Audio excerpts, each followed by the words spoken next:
Your call cannot be completed as dialed. Please check the number and dial again. Announcement for Welcome to Verizon Wireless. Your call cannot be completed as dialed. Please check the number and dial again. Announcement for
Hello, everybody, and welcome to WXCC 88.1 FM, Greenville, Pennsylvania. I'm John Robbins. We'll start with the Pack Report, the weekly Pack Report, to get things started. Sam Bauman was once again on that show. Then we'll go to our normal coaches show, as we do every single week.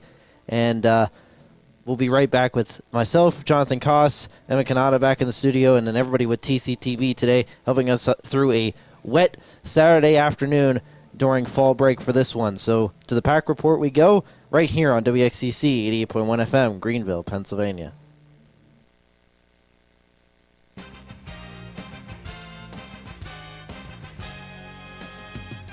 Welcome to the PAC Football Report covering games on October 14th, 2023. I'm Joe Onderko.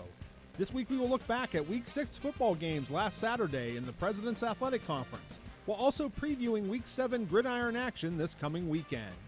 Grove City remained in sole possession of first place in the PAC as the number 23 ranked Wolverines improved to 6-0 with a 48-21 win at Geneva.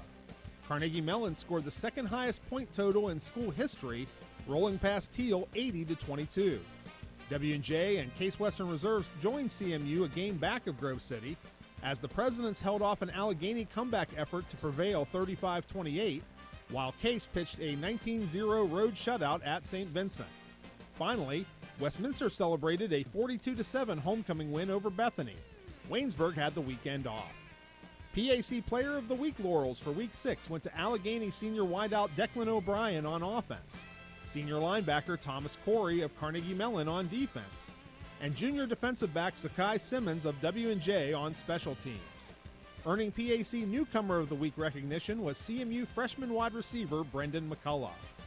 5 games are on tap again in Week 7, with W&J having a bye. 4-1 Case Western Reserve returns to DeSanto Field in Cleveland to face 3-2 Westminster for the Spartans' homecoming game at 2 p.m. Case leads the all-time series 4-2, having won the first 4 meetings from 2016-19, while the Titans have won the last 2 contests, including a 14-13 nail-biter in New Wilmington a year ago. Veteran Spartan head coach Greg Debelak previews the matchup. Westminster was missing a corner, their free safety got injured, so you could tell when those guys weren't in the game, they were different. So those guys are back, and it's the typical Westminster defense that we faced ever since we've rejoined the year. They're going to be physical, they're going to give you a lot of different looks. After breaking a 7-year home losing streak earlier this season, 2-4 Thiel will try for its 3rd home win in a row when the Tomcats host 1-4 Geneva at Alumni Stadium in Greenville at 1 p.m. The GTs have dominated the series, which began in 1899 with a 31-11-3 record, and have won the last 7 meetings, including a 57-20 final in 2022. Tomcat head coach Sam Bauman talks about preparing for the Golden Tornadoes. Like you said, it's a unique offense. It's a unique defense. It's a fun team to play. They're going to be physical. They're going to be downhill. They're going to be aggressive. We have to match that physicality. We have to match their aggressiveness and attack them. I think it would feel really good for this football team to get this win and get to the bye week with a little bit of momentum. Coming off its bye week, 0-5 Waynesburg looks for its first win of the campaign as the Yellow Jackets host 2-3 St. Vincent at Wiley Stadium at 1 p.m. The all-time series between the programs dates back to 1929, with Waynesburg holding a 21-16-4 advantage against the Bearcats. However, St. Vincent has won the last 4 meetings, including a 53-16 final a year ago. Waynesburg head coach Cornelius Coleman notes that the bye week came at an opportune time for his program. Well, first and foremost, we needed the bye. Whether you need to recuperate from a health standpoint, whether or not you need to continuously grow, we needed that bye, especially having such a young group of men, majority freshmen and sophomores, just to being able to explain and get into the understanding of schemes and just football 101 at this level. Other Week 7 matchups include 6-0 Grove City traveling to Meadville to face 2-4 Allegheny at Fuhrer Field at 4 p.m. It's the 72nd all-time meeting between the programs since 1899. Last year, the Wolverines prevailed over the Gators 44-17. Allegheny last defeated Grove City by a 27-7 score in 1987. Finally, 5-1 Carnegie Mellon travels to face 0-5 Bethany at Bison Stadium with a 1 p.m. kickoff. CMU has dominated the series 38-8 all time, including a 47-7 final in their last meeting 2 years ago. The last Bethany win over CMU was a 23-19 home victory in 2019. That's all for this edition of the PAC Football Report. Log on to the conference website at www.pacathletics.org all season long for the latest news, scores, statistics, and other league information. You can follow us on social media via Facebook, X formerly known as Twitter, and Instagram. Links are available at the PAC website. I'm Joe Onderco. Thanks for listening, and we'll see you at the stadium.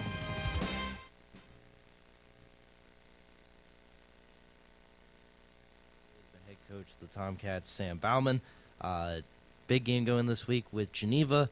One of the mainstays of their offense is the triple option, and they've had a brutal beginning of their seasons, facing two ranked opponents, playing in two other close games to start the year. What have you been able to see from this team despite their tough schedule? Yeah, I mean, I think anyone in this league has kind of goes through that tough part of their schedule, and they're no different. From them on offense, they run what they run.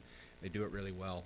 They're physical. They have athletes all over the place. So it'll be a fun challenge. And then defensively, they're unique. I think they're very aggressive on the second level. They have some big guys up front, and they play a nice system on the back end. So it'll be a challenge for us this week, but a fun one. So you're a defensive guy, and I know there's different ways to attack the triple option, and it's kind of, for lack of a better term, an outdated system that's more based earlier in 90s football with the wishbone, stuff like that. But how do you prepare for a triple option attack? It's simple yet very, very hard, and that's the fun part about it. Because if you do your job, there's not a whole lot of calls on the call sheet. We're going to be relatively basic, but it's going to be relying on us tackling all three phases, right? So we got to make sure the dive is taken care of, quarterback, and then the pitch. So if we can string the plays out and do a great job of making them play a little left-handed, which is having to dig in their playbook and throw the ball a little bit, like they have in a couple weeks this year, I think we're in a great spot. If they're able to consistently run their veers and do what they want to do, it's going to be a long day. So it's about us doing our job. It's about us being aggressive and attacking while still being very sound.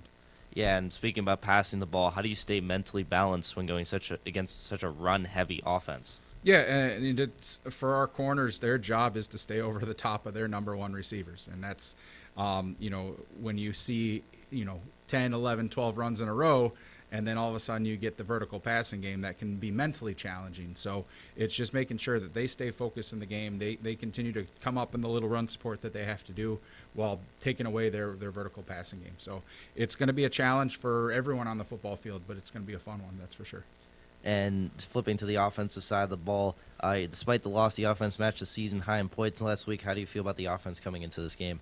Yeah, I think, like we said all year, it's so close to being able to be clicking that, I think they're just one of these weeks it's going to go, and I'd be excited. I think that they're right on the cusp of being able to do what they want to do, both in the run game and the passing game. So it's been fun this week, kind of seeing us grow, seeing us develop, and, I'm expecting really big things from us on that side of the ball this Saturday.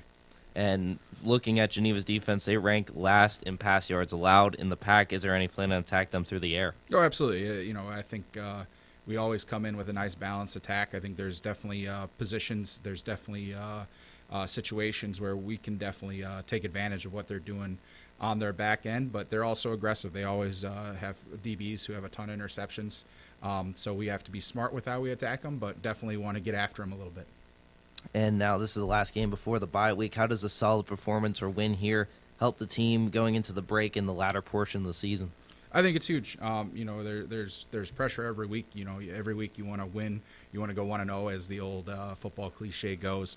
But I think it really, if we can get this one, we can set up a lot of momentum going into the last half of the season, and I'd be excited to see how we finish off. So just like every week, it's a big week, but I think momentum's sake, we can really put a string together if we're able to take care of business on Saturday. And now the weather's starting to turn, and rain is expected for tomorrow. First bad weather game of the year for you guys. Have you been able to prepare for the conditions coming up on Saturday? We've had some bad weather practices. We've had some bad, you always say you control what we can control, and we can't change the weather. What's going to come is going to come. So we have to use that to our advantage. We have to make sure that we go in knowing that we can make plays, whether it's a wet ball, dry ball, heavy winds, whatever we're playing, and we're ready to go. So I don't think that'll be a big issue for either side. And as we do for every preview show, any players that have stepped up in practice this week? I really think, kind of the unsung hero, but our scout offense did a great job this week. It's not an offense that we practice ever. It's not an offense that, most of these guys are used to run, and they really took to it. And by Thursday, they were humming. So it was fun to see them grow and develop. So that whole group did a really good job for us. Well, thank you, Coach, for coming on. As always, as we always do, go to our live broadcast crew. If you're listening to us on any social media, just flip over to the game starting at 12:40 on Saturday. Thank you, Coach. Thanks a lot.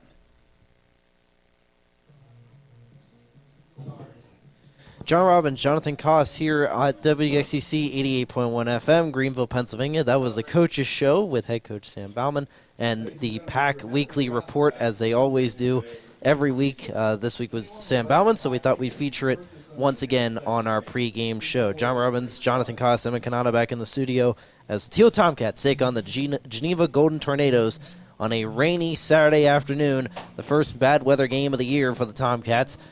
Koss, your keys in the game, as we always do, to get things started here on WXTC. I got one simple key for today's ball game for both the Tomcats and the Tornadoes. You mentioned the weather today, Robbins. Cold, wet, slippery, whatever you want to describe it as. It's not going to be suitable conditions to throw the ball a whole lot, not that either of these teams do. What the key to this game is on who's going to come out victorious is who's going to dominate the run game both on offense and on defense. The Tomcats have stood strong so far this season on the ground when it comes to their defense, as they rank 5th in the PAC in run defense coming into today. But on the other side of that coin is Geneva, right below them at 6. So it's going to be a ground and pound game, hard-nosed football.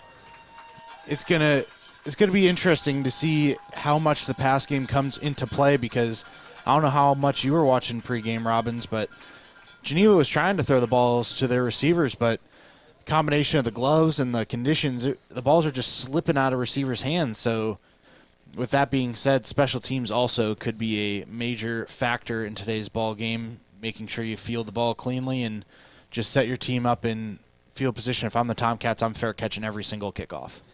Geneva leads this series 31-11-3, dating back to 1899, and recently, since 2016, they have ran the triple option, which, well, basically straight out of 1899 for modern football.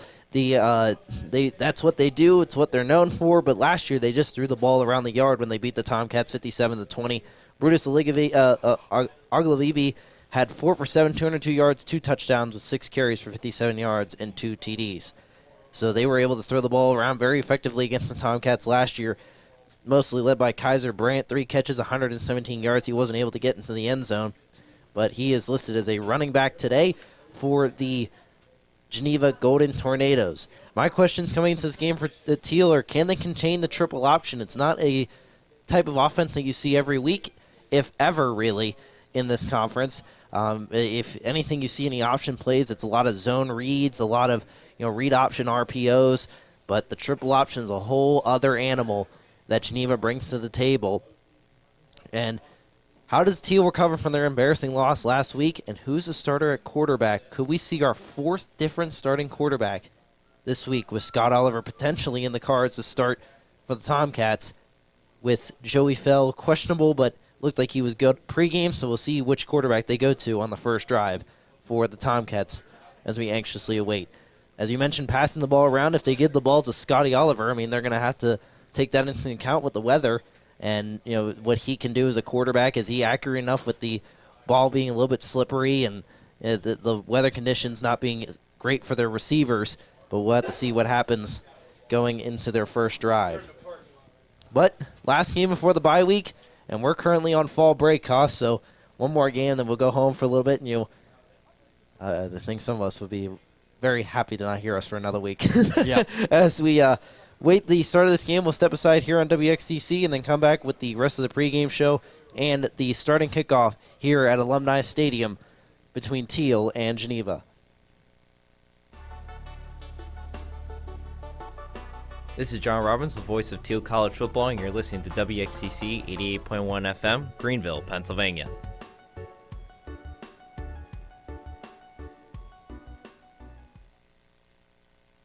Hi, I'm Danica Patrick. Watching my nieces grow, play, and learn is amazing, but not every child gets to be carefree. 1 in 6 kids in the U.S. are hungry. This breaks my heart, and it's something that Feeding America is working to change. Each year, the Feeding America network of food banks rescues billions of pounds of good food that would have gone to waste and gives it to families in need.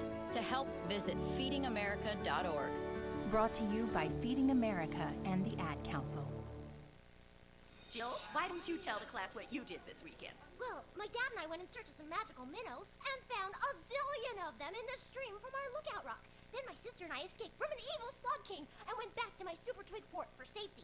Then we told stories till it got dark, and the Big Dipper led us all the way home. Where were you, Jill? We went to the forest. It's not that far away. Ask your parents to take you and your friends to the forest this week. It's closer than you think. Check out discovertheforest.org. Brought to you by the U.S. Forest Service and the Ad Council.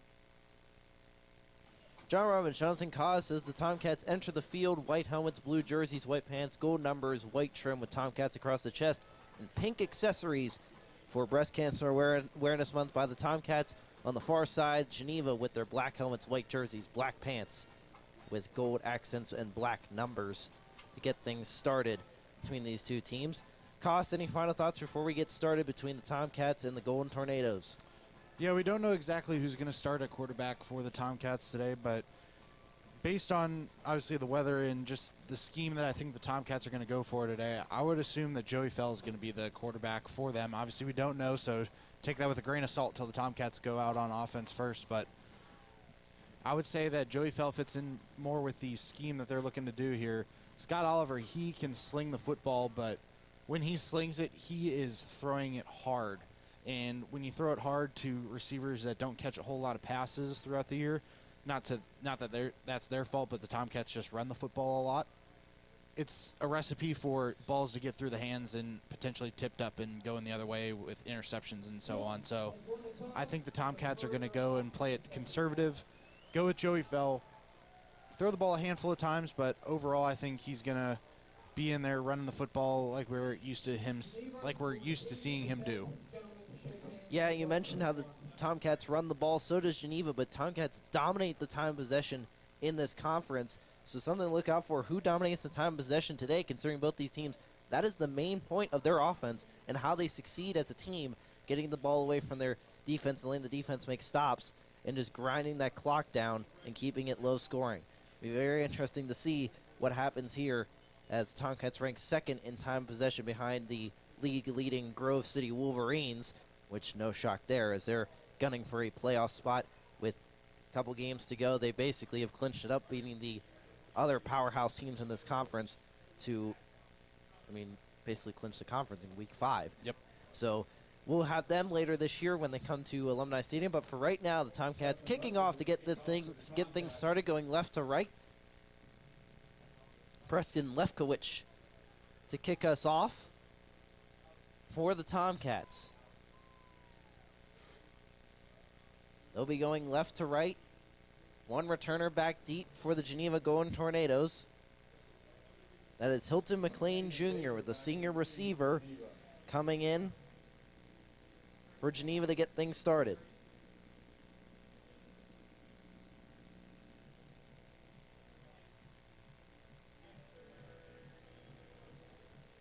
It's time to play some classic Northern American football.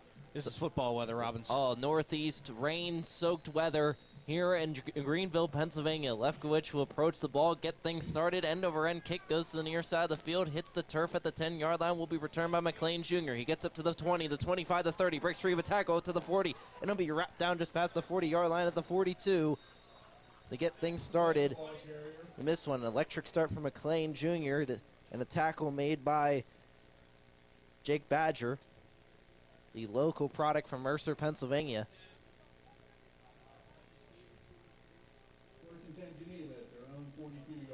For any local fans, his younger brother Carter Addison last night helped upset Lakeview in a big game for the Mercer Mustangs.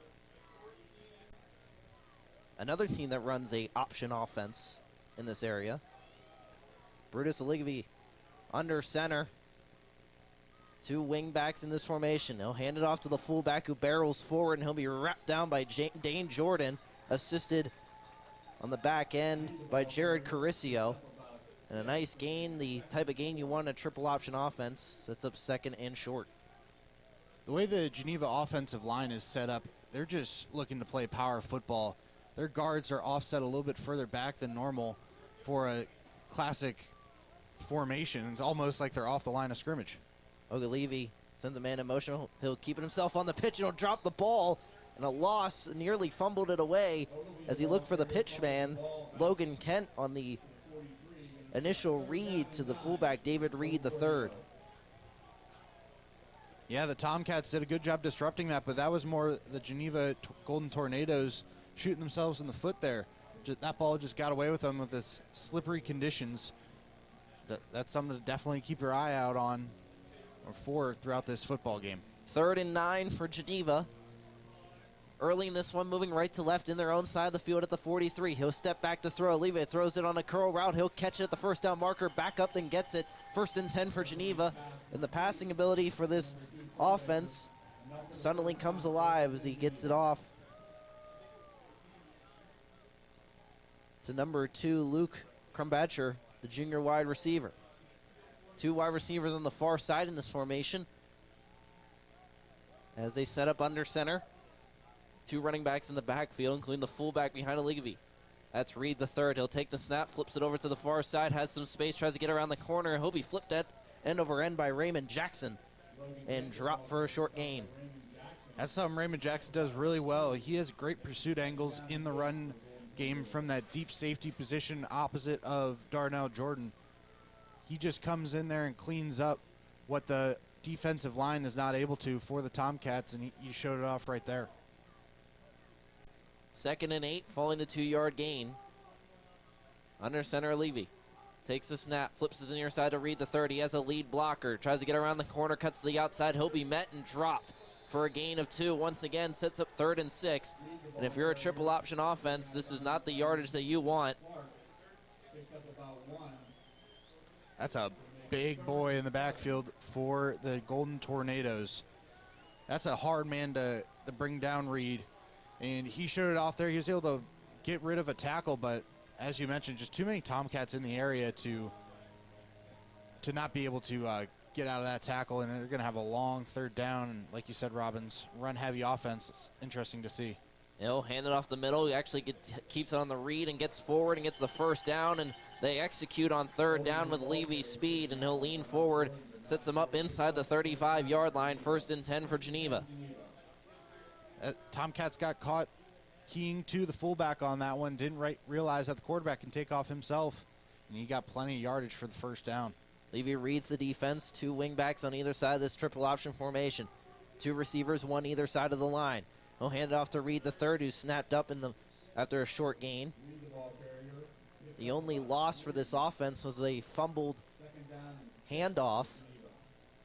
So all positive yardage from them, despite that one just error. Yeah, they did a good job rebounding from that early error that we saw. And like you said, Robbins, this offense is just rolling down the field on the Tomcat D. We haven't seen the Tomcats have this much trouble against the run this season. Looks like they might have a long day ahead of themselves. Under center, Levy takes the snap, hands it off the read to Ken Hobie, snapped up in the backfield, and as soon as I say it, they're dropped for a loss. Behind the sticks, sets up 3rd and 11. Yep, that's just a classic broadcaster jinx. Whatever we say, the opposite happens. I'm very good at that, aren't I? I think everybody is that is in the line booth of work that we are. It's just comes with the territory. 3rd and long for this offense that focuses mainly on running the football. When they opened up the pass game, they were able to get a 1st down earlier this drive. Under center, Levy Behind him, Reed the third. He'll flip it to Kennan around the corner. Tries to get there. Has no blockers ahead of him, but manages to evade a tackle and be dropped out of bounds by Caleb Schuler, short of the first down marker. We'll see what they do here, but this is 4 down territory with 4th and about 5 to go. Yeah, Jared Curcio, he was on pursuit of the ball carrier heading to this near side and just unable to get him down in the backfield and makes him pay getting upfield for a gain of about 6, maybe 7. 4th and short. They will go for it. They'll say 5, so 4th and medium. 2 running backs in the backfield. The scrawnier, faster Kent to the near side of Reed the third. Olivier checks to this line, goes under center, 2 receivers on the far side, takes the snap, fakes the handoff, looks downfield, throws it short, has a man on a crossing route, ends to the end zone, looks for a man, he'll be tripped up by Caleb Schuler just short of the end zone, sits up 1st and goal. There's dirty laundry on the field. That's back in the backfield of the Golden Tornadoes. Ogilvie did a great job of getting out of the pocket on that one and delivering a bullet, but that penalty is going to go against the Golden Tornadoes, and that's going to take away the big play. Tomcats luck out on this one as the Geneva Golden Tornadoes bring out the punt team. Yeah, they did a good job. Granted, the penalty helped them out a little bit, but getting a stop there was crucial for the Tomcats and punt team out there. Ogilvie really does a great job of evading a first tackle and delivering a strike with the football. It's going to be interesting to see how this game progresses, as there's a little meeting of the minds in midfield. To punt for Geneva, probably one of the best football names I've ever heard. Titan Thomas. Back deep to punt. Back deep to receive. Not the normal Andre Rogers. Dustin Miller back deep to receive. No sign of him early in this one. Thomas stands at his own 47-yard line. Receives the punt and barely gets that one off before it could be potentially blocked, as that one hits at the 16-yard line and bounces forward to the 20 and is down by the Geneva Golden Tornadoes. Sets up 1st and 10 for the Tomcats, and we'll get a first look at the offense today. Who comes out at quarterback for Thiel? As they meet in the offensive huddle on the near side. And it's Scott Oliver to lead the offense for the Tomcats. His first career start and the 4th different Tomcat to start at quarterback this year. As he sets up in the shotgun formation, stack set, 2 receivers on the near side, takes the snap, hands it off to Andy Plowden, who looks around the outside, cuts inside between the guard and the tackle, and he'll get a nice gain on the play for about 4. I know we didn't see him on that play, but I'm really looking forward to seeing what Jordan Collier can do today. This is just the kind of weather I think he's going to excel at. He doesn't do a whole lot of catching passes for the Tomcats out of the backfield, but he can make men miss, and with the slippery conditions, I think he's going to be able to evade some tackles and get some chunk yardage. He gets checked in right now. At wide receiver, nonetheless, so using his athleticism around the outside might be a very interesting thing to see today, as Oliver sets up in the shotgun formation. Claps takes the snap, hands it off to Andy Plowden on a inside zone play, and he'll be dropped for no gain on 2nd down.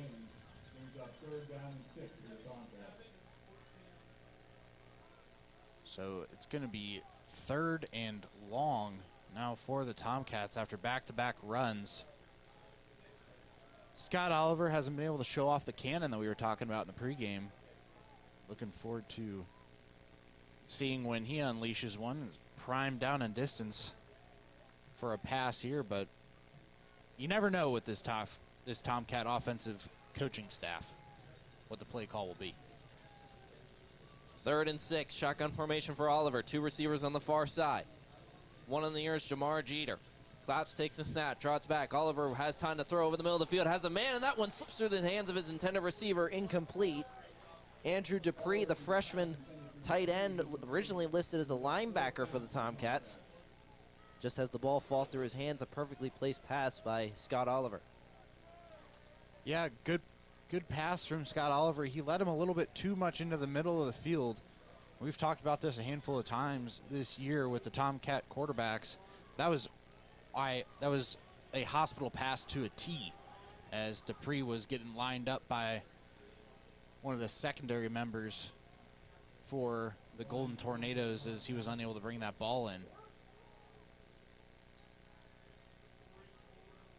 Back deep to punt. Devine as he gets it up to the Tomcat side of the field, the Geneva side of the field, and be wrapped down for a tackle is Landon Smith on the return. The freshman gets it back onto Tomcat side of the field, so they'll have positive yardage to get things going on their second drive today. There's Jeffrey Badger again on a tackle for the Tomcats.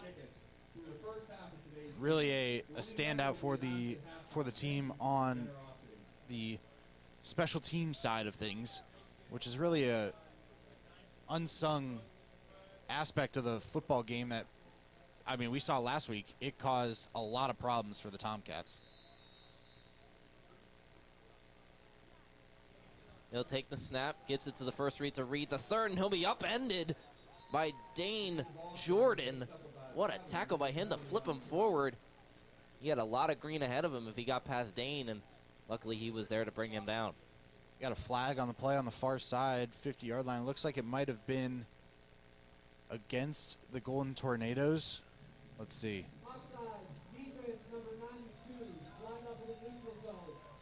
I lied. So neutral zone infraction. It happens. It's a 50-50 shot. Sometimes you get those wrong. Second down and short. Under center, Levy hands it off to Reed the third, who barrels his way through the Tomcat defense for a first down and a lot more, and sets him up around just short of the 35-yard line. Near sideline just is 34, but first and 10 for the Golden Tornadoes. Yeah, Ogilvie did a good job of getting that ball out quick after receiving the snap.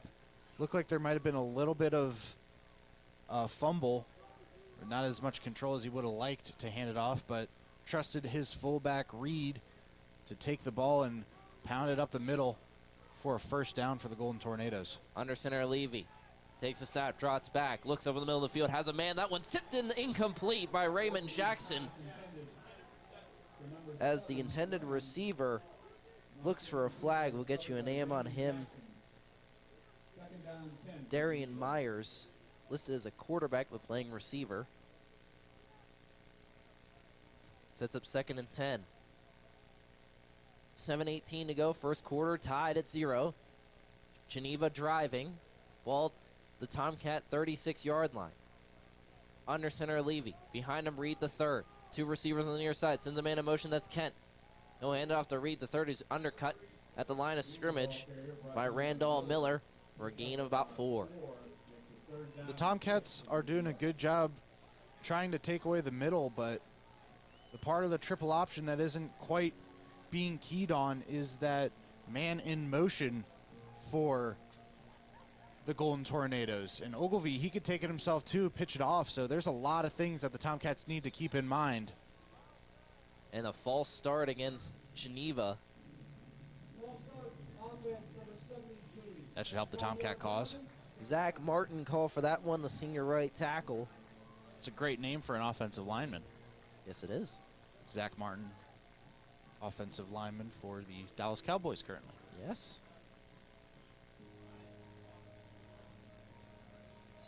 Third and 11. Long way to go for a run-heavy offense.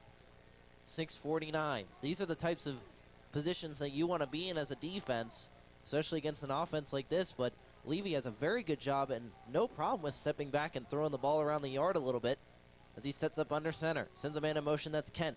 He'll drop back to pass. Pressure coming. He has to move out of the pocket. And he dropped for a huge loss by Randall Miller. And he gets the sack to drop him back into Geneva territory. No, they'll put him at the 49-yard line, but nonetheless, the punt team coming out for the Golden Tornadoes. That was a great job by Randall Miller to shed off a tackle early. The Golden Tornadoes flipped the strength of the offensive line with the motion, and he was taking on two guys when he was anticipating one. So great job by him to get rid of those blockers and get into the backfield. Tomcats show pressure on the punt. He gets it off. Weird spiraling kick, drops at the 20-yard line. drops inside the 10 and sets up perfectly for the Geneva Golden Tornadoes defense as it's at the 9-yard line. So 1st and 10 for the Tomcats. Second drive of the game.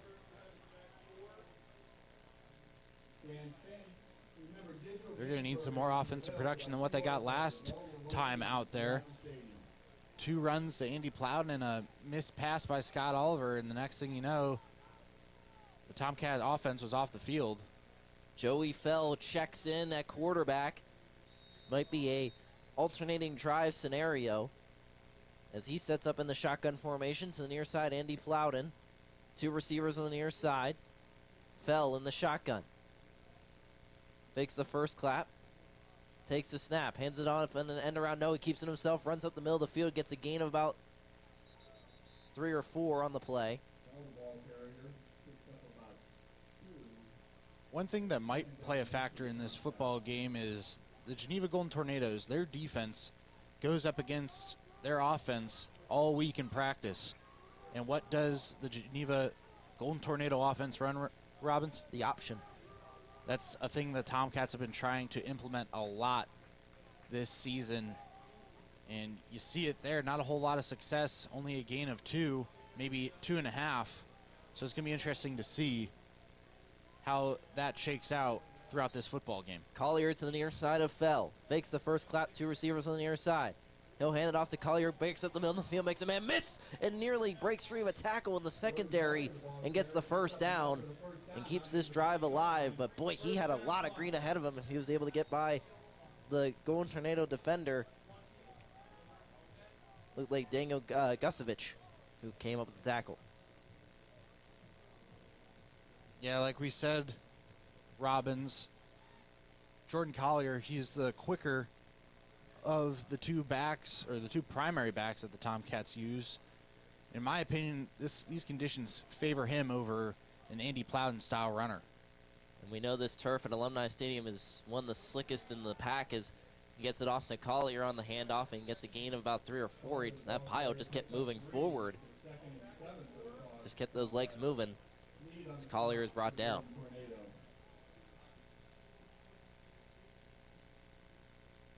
I'm going to be very interested to see how much passing comes into play with Joey Fell at quarterback for the Tomcats.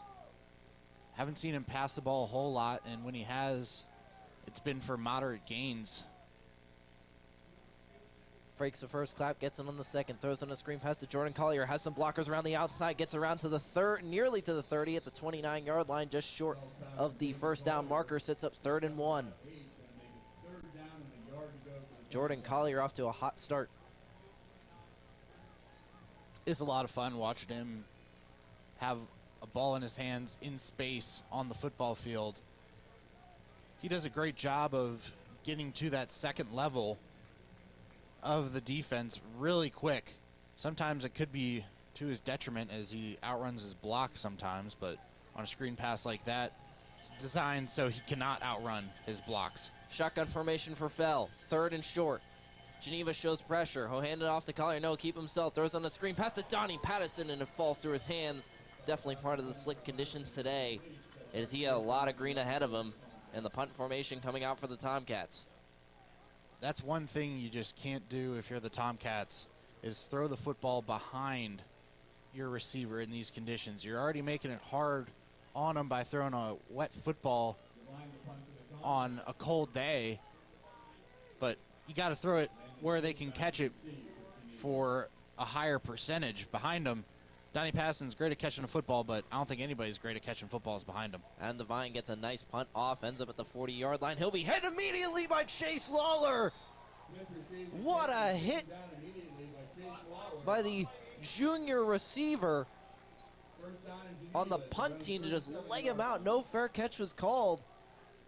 And that puts the Geneva Golden Tornadoes inside their own territory at the 37-yard line.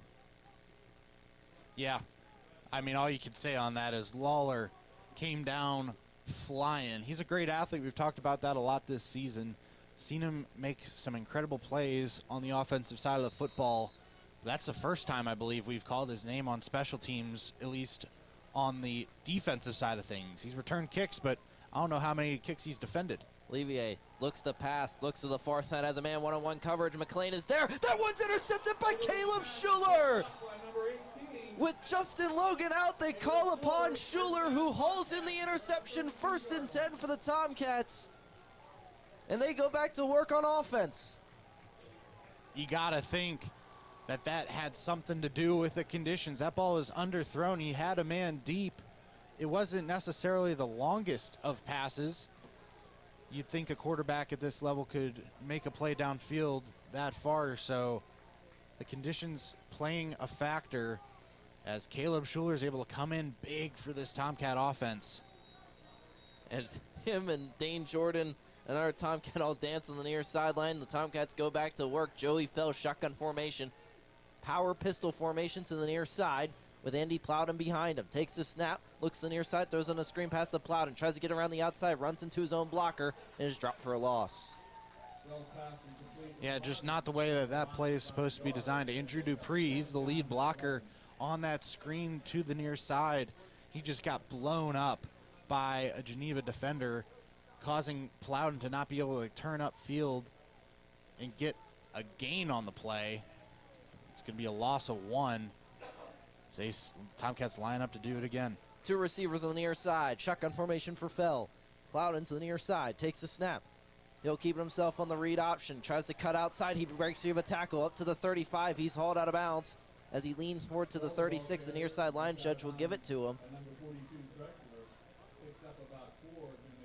No, they'll actually drop him at the 35. It looked like the referee was giving him to the 36, but sits up 3rd and long.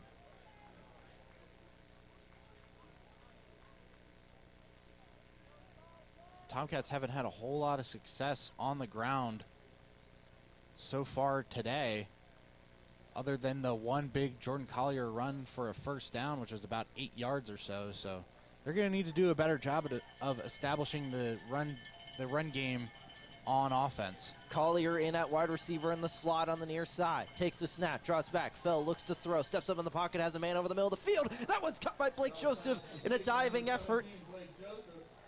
1st and 10 for the Tomcats at the 49-yard line as they are nearing Geneva territory for the first time today. Yeah, great pocket presence by Joey Fell.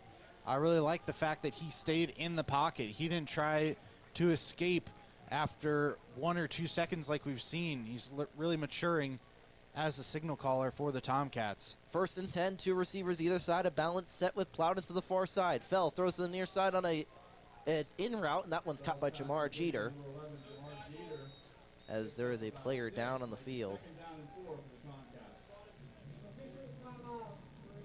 We will step aside here on WXCC 88.1 FM, Greenville, Pennsylvania. This is John Robbins, the voice of Thiel College football, and you're listening to WXCC 88.1 FM, Greenville, Pennsylvania.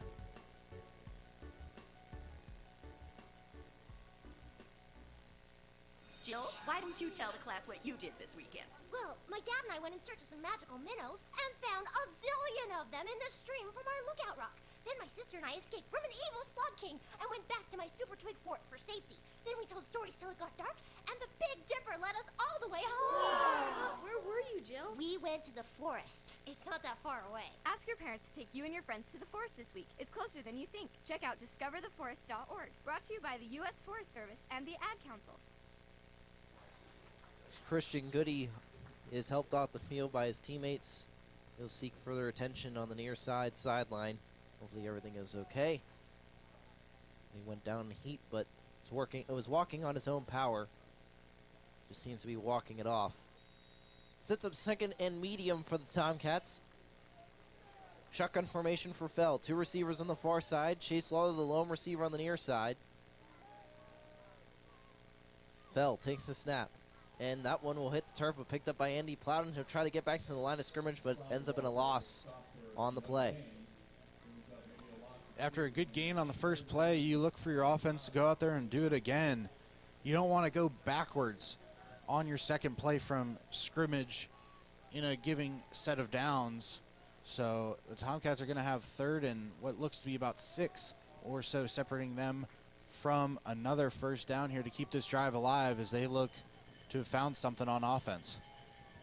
3rd and medium, 44 seconds left in the first quarter. 0-0 between these two teams. Takes the snap. Fell drops back, looks to throw, steps up in the pocket, has time. That time quickly evaporates as he tucks it under his arm to run. Gets to the outside, gets the first down a little bit more. That's going to be close to the first down. As a flag flies. And it might be a late hit against Geneva as well, so the first down yardage and a lot more.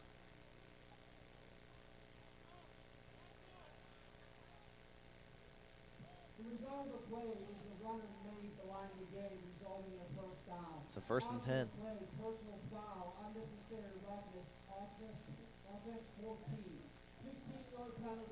So the first down, all for naught. They'll get a fresh set of downs, but back into Geneva, to their own territory at the 44-yard line. So not the way you want to get a first down, but they only have to go 10 yards, unlike what it would be if they got a first down and backed up even further. So shotgun formation for Fell, 3 receivers on the far side. A lone one on the near side is Lawler.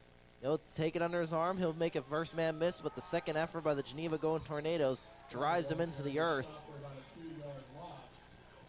Luke Blasco with the tackle. As mentioned, the Tomcats trying to establish a sort of run option offense early in this game, and every time that they've leaned on that, it just hasn't been successful. So you got to think Geneva's pretty adept at stopping an option. Quick first quarter, tied at 0 here on WXCC 88.1 FM, Greenville, Pennsylvania.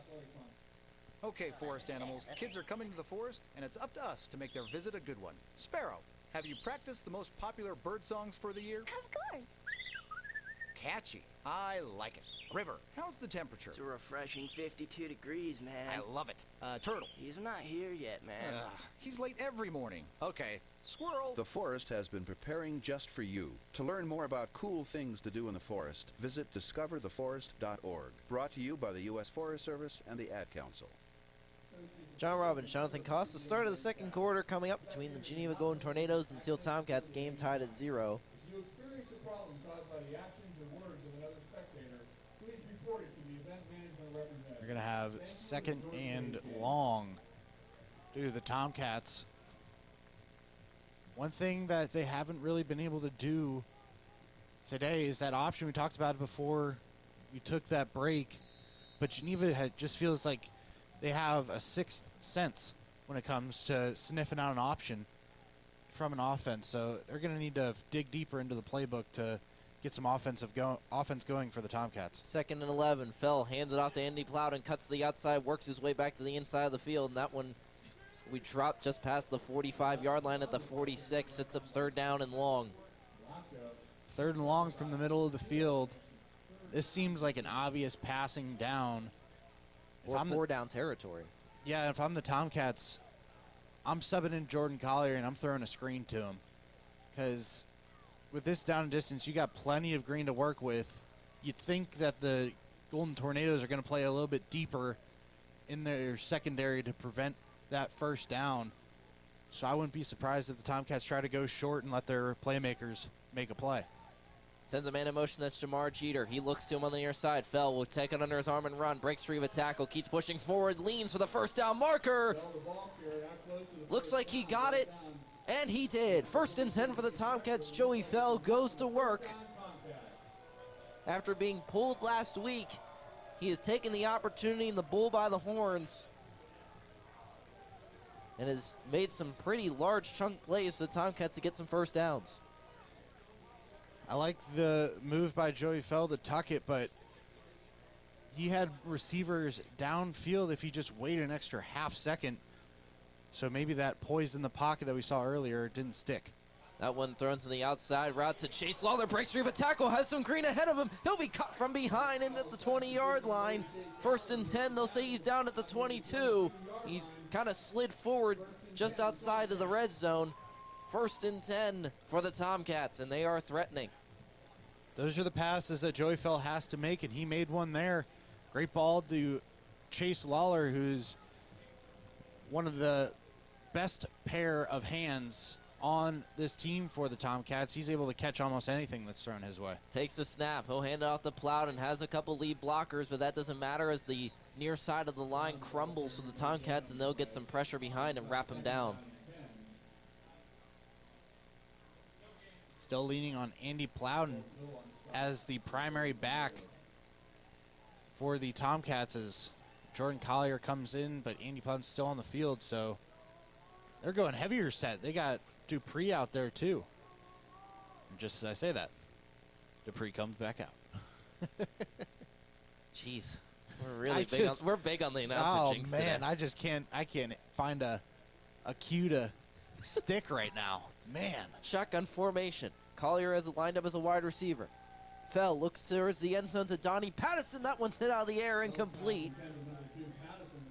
He just met the ball perfectly timed and drops him. Has the ball dropped to the turf, incomplete. Yeah, as you mentioned, good timing by the Golden Tornado defense to plant a hit on Donnie Patterson. Maybe a hair early, but not blatant enough to call. And Donnie's the bigger receiver. They're usually given the benefit of the doubt that he could have hauled that one in. They won't call the penalty. But sits up 3rd and 10. Depending on the weather, might still be field goal range for the Tomcats. Takes the snap, drops back, looking, steps up in the pocket. Fell will look to run. Tries to cut to the inside. He'll be dropped inside the 20-yard line. Gets into the red zone, but might be too little too late as they'll bring out the kick team. Yeah, I completely agree with this decision. I don't care how the weather is looking. Points, at least like we've seen today, they're going to be at a premium. So if Lefkowitz is able to put this one through and give the Tomcats the lead, that could be good enough to stick for quite some time. Just got to convert the field goal first. 37-yard attempt on 4th down. Lefkowitz, the lefty kicker, lines up. The holder, Chase Lawler, the snap, the hold, the kick, end over end is good. 3-0 Tomcats. Lefkowitz with the bullet through the uprights to get the scoring started in this one. And the Tomcats take the early lead. Man, it's nice to see the Tomcats have a reliable kicker on their roster. It's been a while since the Tomcats have even considered kicking a 37-yard field goal at the college level of all things. 11:38 to go, 3-0 Tomcats following the Lefkowitz field goal as he'll trot back out there for the extra point. His name very fitting considering it starts with left and he's the lefty kicker. Indeed. I concur. Absolutely agree. No arguments from Koss. The one time we don't argue on air, that's kind of shocking.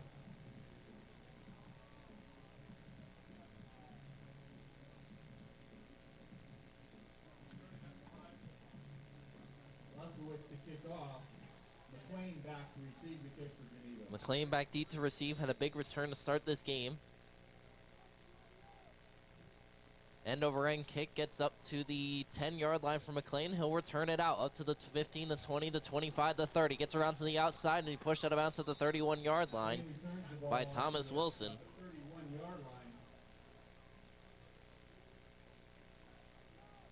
The senior strong safety from Connersport, Pennsylvania, comes up with the tackle. Let's see if the Tomcats found an answer on defense for the Golden Tornadoes. We saw them come up with that interception on their last drive with Caleb Schuler replacing, as you mentioned, the injured Justin Logan. So great to see the second members of the roster getting in and coming up big. He'll hand it off on the fullback dive. Gets a lot of room, has a lot of speed. That's a big man moving downfield by Reed the third into Tomcat territory. That fullback dive, if you have the right type of speed as a fullback, is very dangerous for a defense. Yeah, the Tomcats look like they got good penetration from their defensive line on that play, but just unable to get a man on him early. Alivi will break free of a tackle by Jordan Volpe, and he'll be undercut at the second level.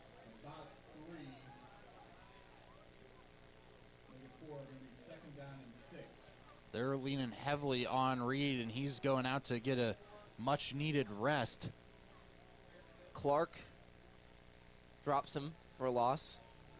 Now, one of the big things for the Geneva Golden Tornadoes, their leading rusher out with injury. Josh Shyster has been dealing with a lower leg injury the last few weeks. He missed last week and is appeared to be missing this week as well. He'll flip it to the near side, looks for some room around the corner, and Jordan Volpe's there to meet him and drops him in the backfield. The Sharon native drops him for a loss of 1, sets up 3rd and long. Yeah, Jordan Volpe did a great job of not letting the offensive lineman cross his face, and when the ball carrier cut back upfield, I believe that was Philip Ranson, Volpe was there to cut back across and make the play. So great job by him to stay true to his assignment, and it came up big for the Tomcats. 3rd and 8, a stop here after the big game from Reed. The third would be huge. McLean on the far side. One-on-one coverage for Caleb Schuler as Tomcats sell for run, but a timeout for the Geneva Golden Tornadoes, their first of the half. 9:51 to go. Tomcats lead 3-0 here on WXCC 88.1 FM, Greenville, Pennsylvania.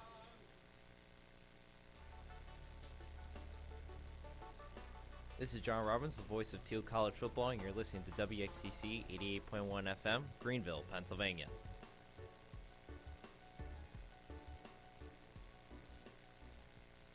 When might you be buzzed? When you suddenly love everything. You guys, I love this song. I love these nachos. I love our kickball league. Ugh! I love this guy. What's your name? You know what I love? A ride when it's time to head out. If you see a buzzed warning sign, call for a ride when it's time to go home.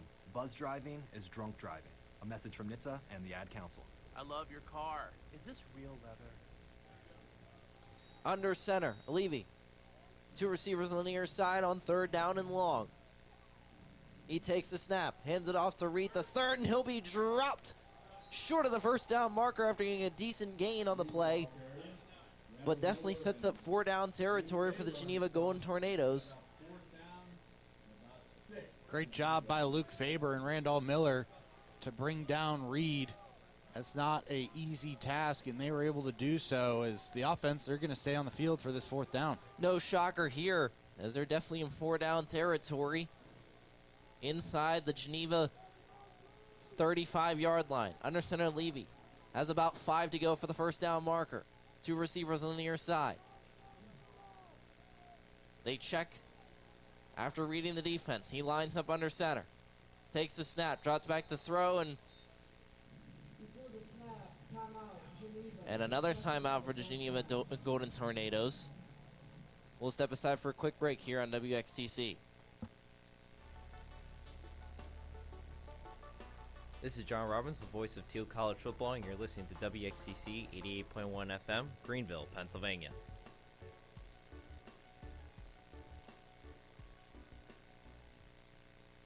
When might you be buzzed? When you suddenly love everything. You guys, I love this song. I love these nachos. I love our kickball league. Ugh! I love... John Robbins, Jonathan Koss. Ogilvy lines up under center. Proud of me, Koss. That was the biggest fist bump I think I've ever seen. As Geneva comes back onto the field, 1 receiver either side. Ogilvy sits down under center, takes the snap, drops back, throws to the near side, has McLean Jr. He'll catch it, break free of a tackle, has a lot of room, and strolls into the end zone. Touchdown, Geneva. That's just something you can't do if you're Caleb Schuler. He's in one-on-one coverage with McLean on the near side, and he went for the, I guess, lower body tackle on McLean. If you're Schuler, you need to stand up and try to stand him up as well. Wait for some other teammates of yours to come clean it up instead of trying to make the spectacular tackle. Turns into 6 for the Tornadoes, trying to make it 7. Snap the hold, the kick, and that one is up and good. 7-3 as the rain starts to come down here in Greenville, Pennsylvania. We'll step aside quickly here on WXCC. When might you be buzzed? When you suddenly love everything. You guys! I love this song! I love these nachos. I love our kickball league! Ugh! I love this guy! What's your name? You know what I'd love? A ride when it's time to head out. If you see a buzzed warning sign, call for a ride when it's time to go home. Buzz driving is drunk driving. A message from NHTSA and the Ad Council. I love your car. Is this real leather? The rain really starting to come down here in Greenville. We'll have to see some hard-nosed running football between these two teams as the torrential downpour opens up. Yeah, the skies have definitely opened here in Greenville. End over end kick going short into the hands of Chase Lawler. He'll return it out, tries to find some room, cuts to the middle of the field, breaks free with tackle, and then two other Golden Tornadoes converge on him following the initial break and bring him down past the 30-yard line.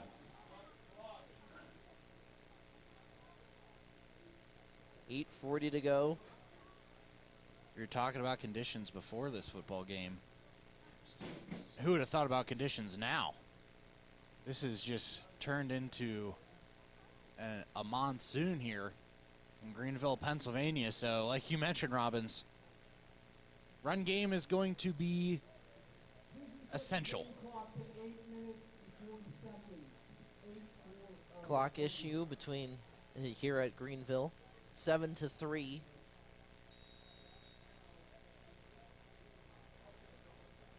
Geneva leads following the touchdown to Hilton McLean Jr. Joey Fell, shotgun formation. Collier behind into the near side and behind him. Sends a man in motion. He'll hand it off to Collier. Breaks free of a tackle. Keeps pushing forward with the defensive line catching up his ankles and the linebacker crew finishing him off. Was able to break free the initial push by the Geneva defensive line to bring him down. Sets up second and medium with 8:22 to go in the second quarter. Tomcats were able to find some ground on offense on the last drive. Sends a man in motion, that's Collier. And a false start. False start on everybody but the center. Just did not snap the ball for some reason. No, he did not. And now back him up behind the sticks. Not when you're going to, not what you need when you're going to a running offense, especially with this rain starting to come down. Had it in northwestern Pennsylvania weather. Plowed into the near side of Fell. Takes the snap, draws back, looks to throw, has a man one-on-one coverage. That's Lawler. That one is bat out of the air, incomplete. Lawler just trying to prevent the interception. Sets up 3rd and 11. Yeah, Lawler had to turn himself into a cornerback there about a third of the way into his route. Fell threw one up, and he threw it to the opposite side of where that ball needed to be. He threw that more on the shade of the inside of field, more towards the middle of it, rather than the outside where Lawler might have had a chance to come down with it. So Lawler having to show off his defensive abilities there. He'll keep it himself on the read option, keeps pushing forward. And he'll only get a short gain on the play, about 3rd and 5. And the punt team will come out for the Tomcats. This makes me worried. As the weather turns. Rainy weather. Tomcats have struggled on offense, or on special teams rather.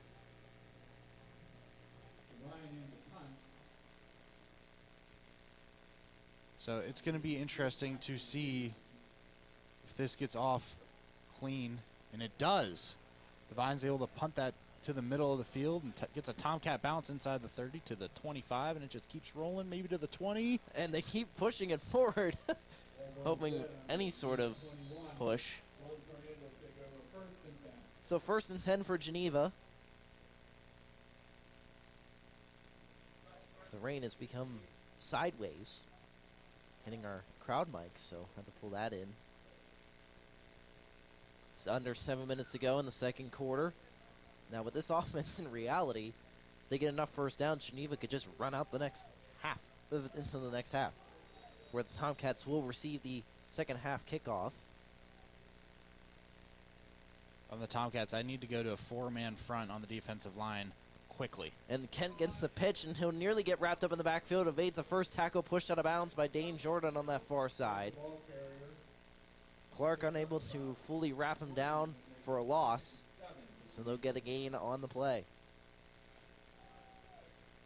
The window in front of us is starting to make the field look like stained glass, so this is going to be interesting to call some numbers out there. Levy. I said the G. Under center. He'll hand it off to his big fullback. Out the middle of the field goes Reed the third. Sits up third and short as the rain has fully gone sideways. As there is a Geneva player down on the field. That is Reed the third. We'll step aside here on WXTC. This is John Robbins, the voice of Thiel College Football, and you're listening to WXCC 88.1 FM, Greenville, Pennsylvania.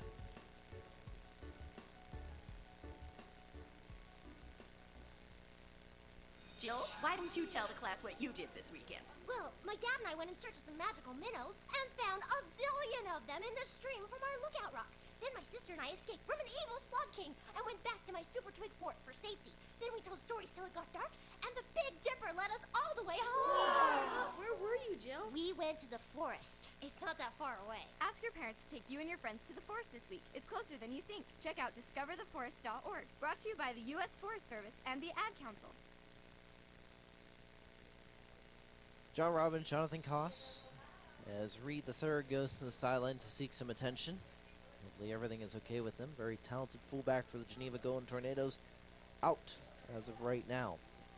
Third and short, 6:10 to go in this first half. 7-3 Geneva. Oglevy.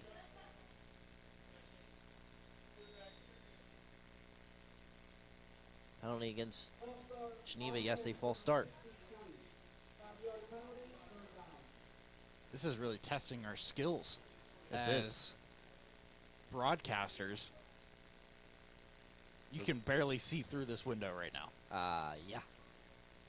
You've never done a rain game before, have you? I have, but nothing like this where it's coming down sideways and affecting the windows. One time there was a game that they made the band just stand still. It was so rainy because they said it was too dangerous.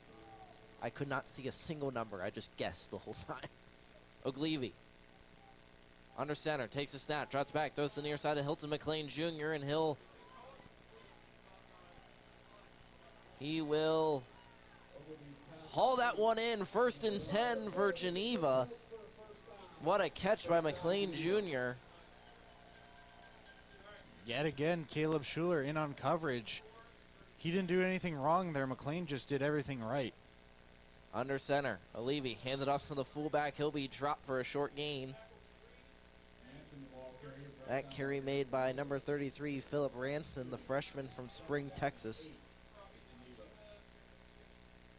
We need a squeegee for this window. Someone needs to go run to Sheets and steal one up. We do not condone stealing here at WXTC, but if you want to donate a squeegee that we don't know the origins of, we'll take it. Need some windshield wipers. Under center, Levy. The flag flies. I believe the Tomcats jumped first.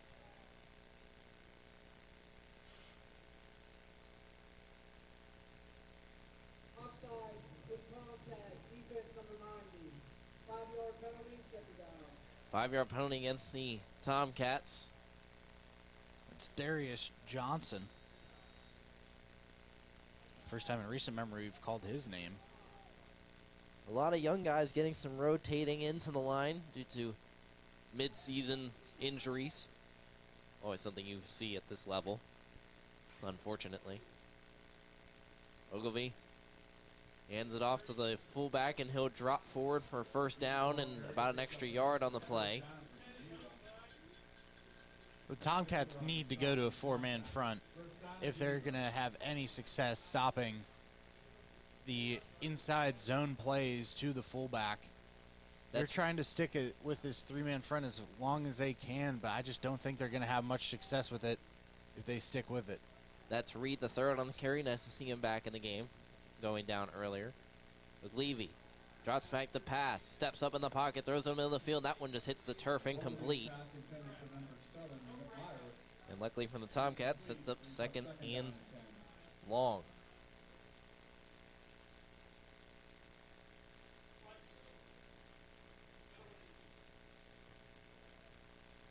.356 to go, 7-3 Geneva. Early in this one as we approach halftime. We will have the band at halftime, despite the rain, so we're saving the crowd mic till then. Under center, Levy takes the snap, flips it to Ken on the sweep route, tries to find a little bit of room. He'll be cut down underneath by Caleb Schuler.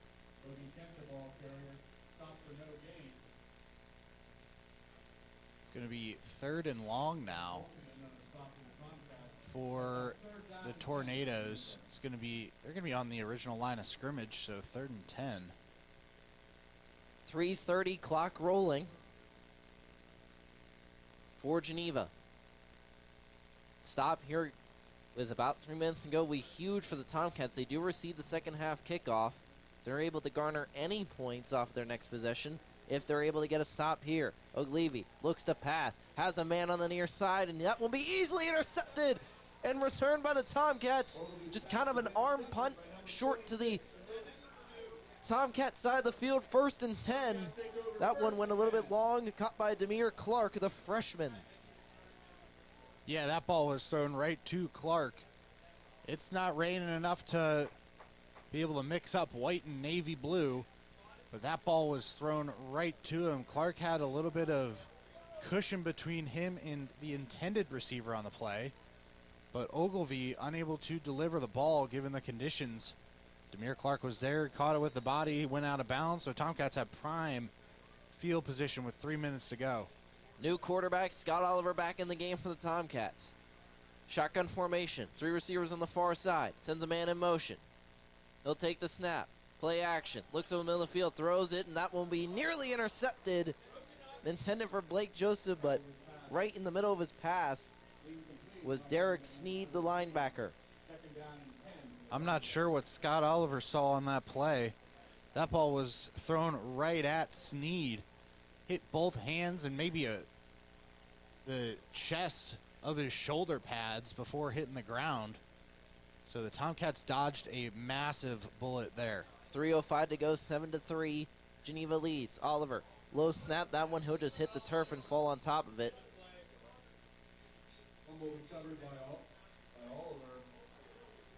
How quickly things crumble. 3rd and 16, Oliver. We'll have to look to pass here, I would think. The 2:50 clock rolling. Andy Plowden checks back into the game. Jordan Collier, although still out there as a slot receiver on the far side. That makes 3 receivers on the far side. 1 on the near, that's Chase Lawler. Oliver takes the snap, draws back, has time, rolls out to the near side. That one's batted out of the air, incomplete. Scott Oliver is just not playing the way that we saw him play against Carnegie Mellon. Granted, it wasn't raining against Carnegie Mellon, but he looked a lot more poised in the pocket and was able to make better decisions. I think anybody would agree with that statement. Just not the way you wanted that drive to go, given the field position. They're going to punt this away. So it could be some questions here about the snap. Devine gets it off. That one looks like it hit somebody, and that one will be short. Takes a Geneva bounce as Donnie Pattison has to hop on top of it as it rolls into Thiel territory at the 47-yard line. 1st and 10 for Geneva. There's a penalty on the play.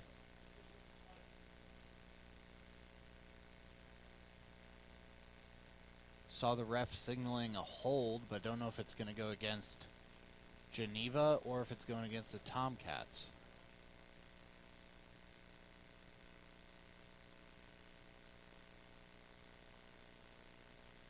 Already 4th and long, might be 4th and longer.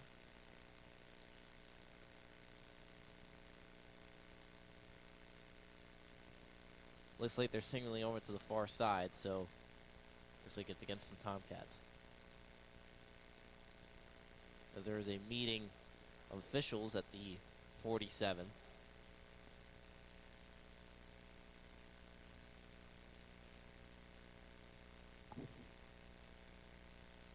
Holding offense number 44. That 10-yard penalty will be assessed on the end of the kick, first and 10. So assessed at the end of the kick. So even better field position for Geneva to get their drive started. They're going to be set up at the 36. With this offense, this is their prime scoring position because they can even unload over the top to Hilton McLean Jr., a very athletic receiver who already has a touchdown today. Oglevy lines up under center. Reed the third behind him. Takes the snap. He'll hand it off to Reed the third. Breaks free after going around the right tackle and gets forward for a nice gain of 5. Make that 6. They'll go up in the hurry-up offense with 2 minutes to go. Oglevy once again under center. Takes the snap. Hands it off to Reed. And he'll barrel forward. 2 yards short of that first down marker. Sets up 3rd and short. So Geneva continuing to stay at the line of scrimmage and go quick against the Tomcats. They're sticking with that three-man front. Success so far, but we'll see. And Levy hands it off to Reed. He'll bounce out of a tackle and roll forward for first down just outside the red zone at the 22-yard line. I wonder what they're going to run now. I would suggest the same thing with 1:30 to go. You'd think the Tomcats would maybe make an adjustment given the success of the inside zone, but still no adjustment has been made, hopefully one at halftime. Oglevy looks to pass, pump fakes, rolls out to the far side with pressure coming, looks to the end zone, has a man. That's Hilton McLean Jr. in the end zone. Touchdown, Golden Tornadoes. Could have argued there was a holding in the backfield, but they didn't call it. Touchdown, Geneva. I mean, Caleb Schuler just got beat again on that far side. Saw him try to make the hero tackle earlier, leading to McLean's first touchdown.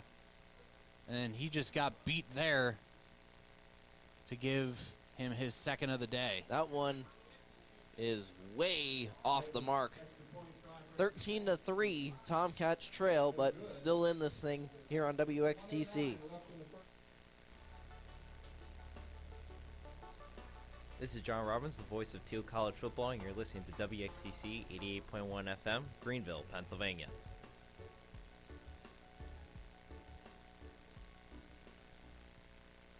Jill, why don't you tell the class what you did this weekend? Well, my dad and I went in search of some magical minnows and found a zillion of them in the stream from our lookout rock.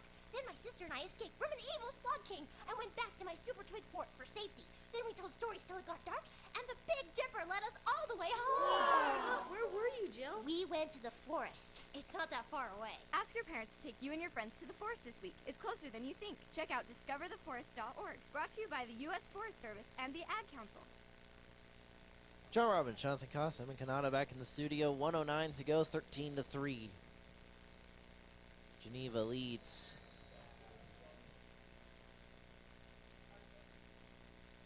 End over end kick is way short, bounces at the 20-yard line, retrieved by Chase Lawler. Looks over the middle of the field, tries to cut back to the inside. He'll be upended at the 30 and dives forward to the 32-yard line.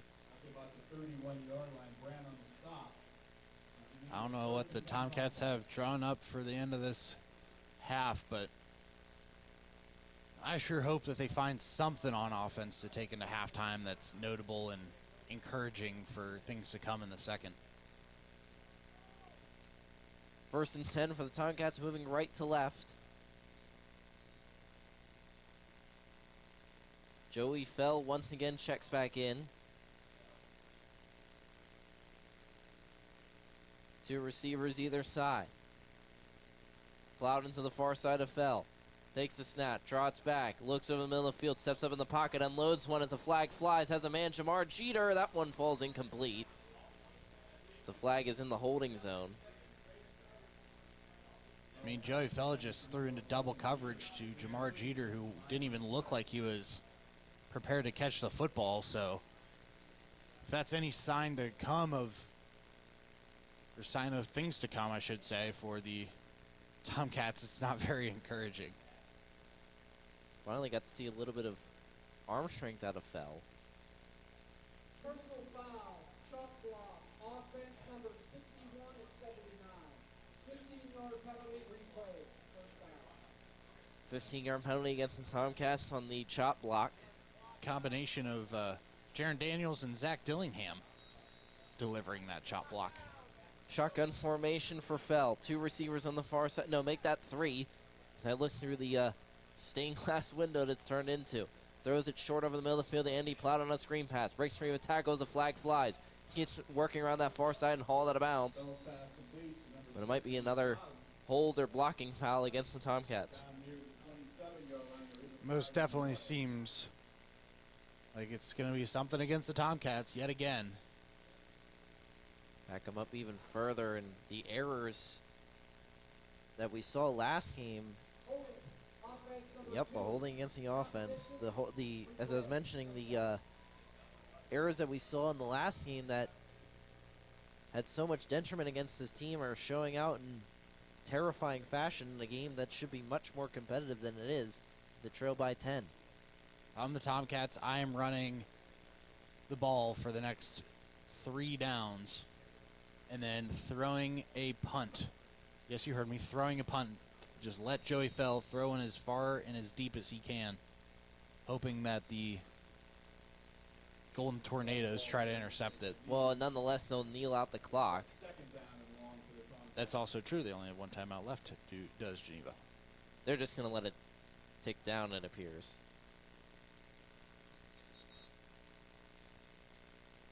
Please reset the game clock to 32 seconds and the play clock to 40.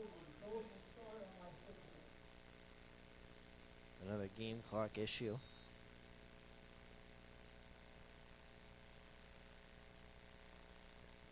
And one more kneel down, they'll send it to halftime. As we always do, we'll have the Thiel College marching Pride at halftime. And Joey Fell kneels out the first half. 13-3, Tomcats trailing. At the end of the first half, once again, we'll have the Tomcat marching Pride and then come back with the second half of action here on WXCC 88.1 FM, Greenville, Pennsylvania.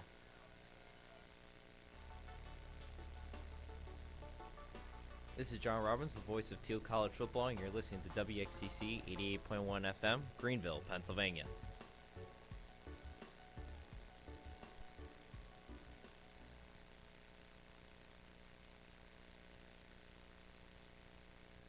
When might you be buzzed? When you suddenly love everything. You guys! I love this song! I love these nachos. I love our kickball league! Ugh! I love this guy! What's your name? You know what I'd love?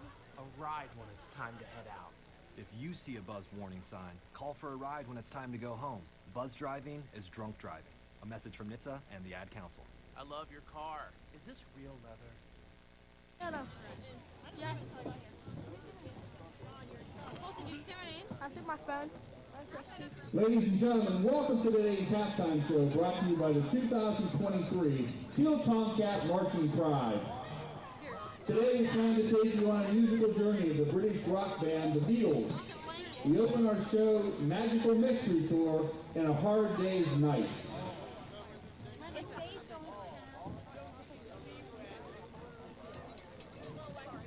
They say they just weren't like, I don't know.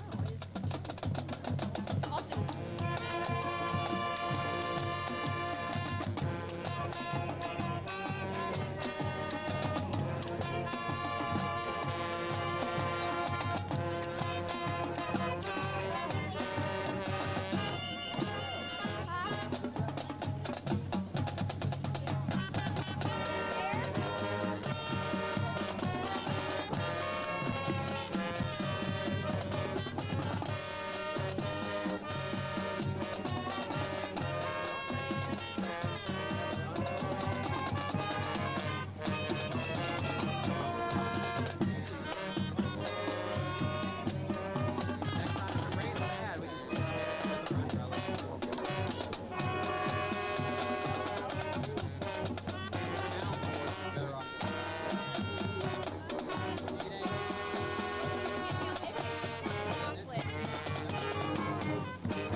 Hey Jude was released as a single in August 1968.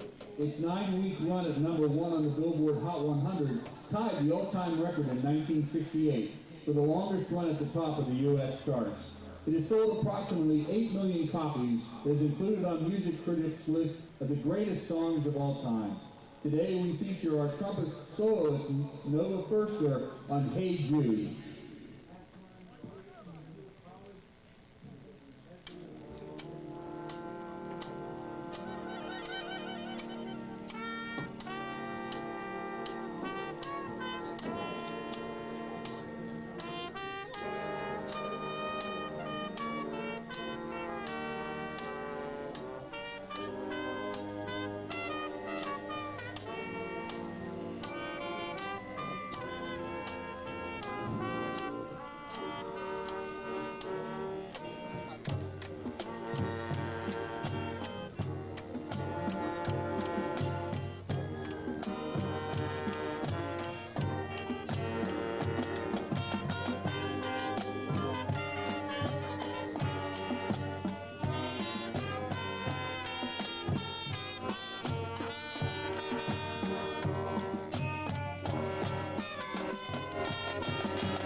Eleanor Rigby was released in 1966 and continued the transformation of the Beatles.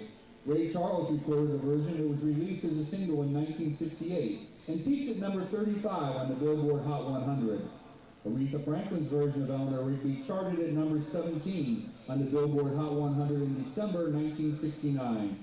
Today we feature Elisa Cummings on the saxophone as we play Eleanor Rigby.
In 1997, Yesterday was inducted into the Grammy Hall of Fame. Yesterday was voted the best song of the 20th century in 1999. It was also voted the #1 pop song of all time by MTV and Rolling Stone magazine in 2000. Yesterday was performed over 7 million times in the 20th century. With over 2,200 cover versions, Yesterday is one of the most covered songs in the history of recorded music. We conclude today's musical journey of the Beatles featuring George Tice on clarinet with Yesterday.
Ladies and gentlemen, thank you for your kind attention this afternoon. The Thiel Tomcat Marching Pride is under the direction of Dr. Scott McCulio. Band assistants include Morgan Bodnar, Mary Jane Fadden, Jamie Hinkle, and Randy Katopel. We would like to wish all Thiel College sports teams the best of luck this season. And go Tomcats!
How about another round of applause for the Thiel College Marching Pride?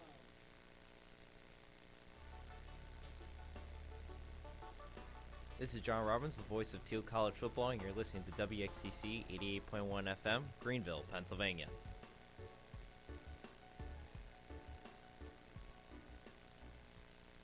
When might you be buzzed? When you suddenly love everything. You guys, I love this song.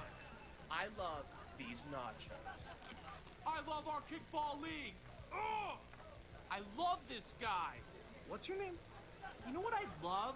A ride when it's time to head out. If you see a buzzed warning sign, call for a ride when it's time to go home. Buzz driving is drunk driving. A message from NHTSA and the Ad Council.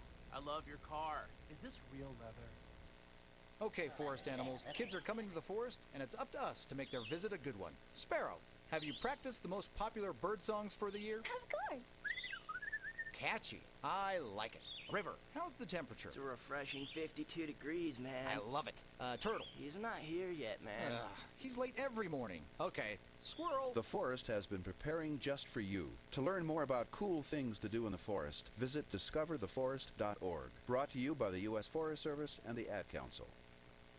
John Robbins, Jonathan Costa goes through some first half stats before we get into analysis. On the Geneva side of things, to start with their rushing game, the 14 carries for 87 yards by David Reed III, long of 31. Logan Kent, 4 carries for 4 total yards. And then Philip Ranson, 2 carries for 0 yards.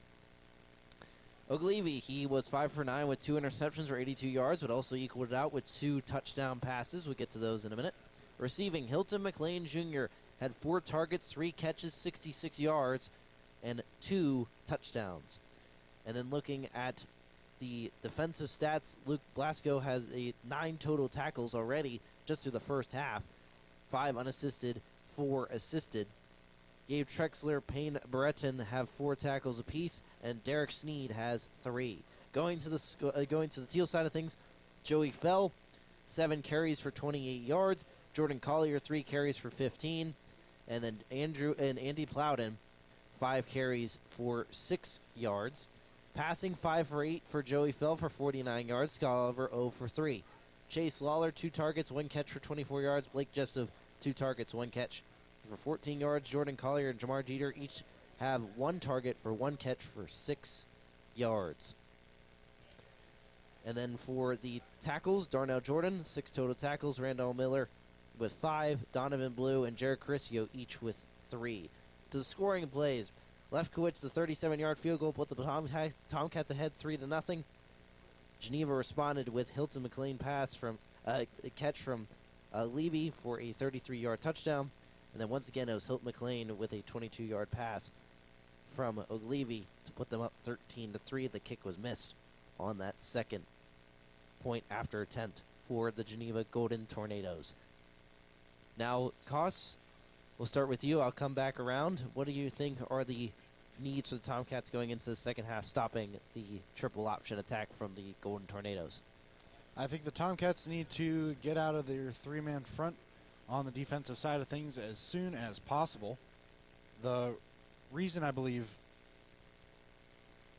that this would be beneficial is a lot of Geneva's success is coming between the tackles in the run game. They've only had a handful, if that, of rushes outside the tackles that went for any substantial yardage.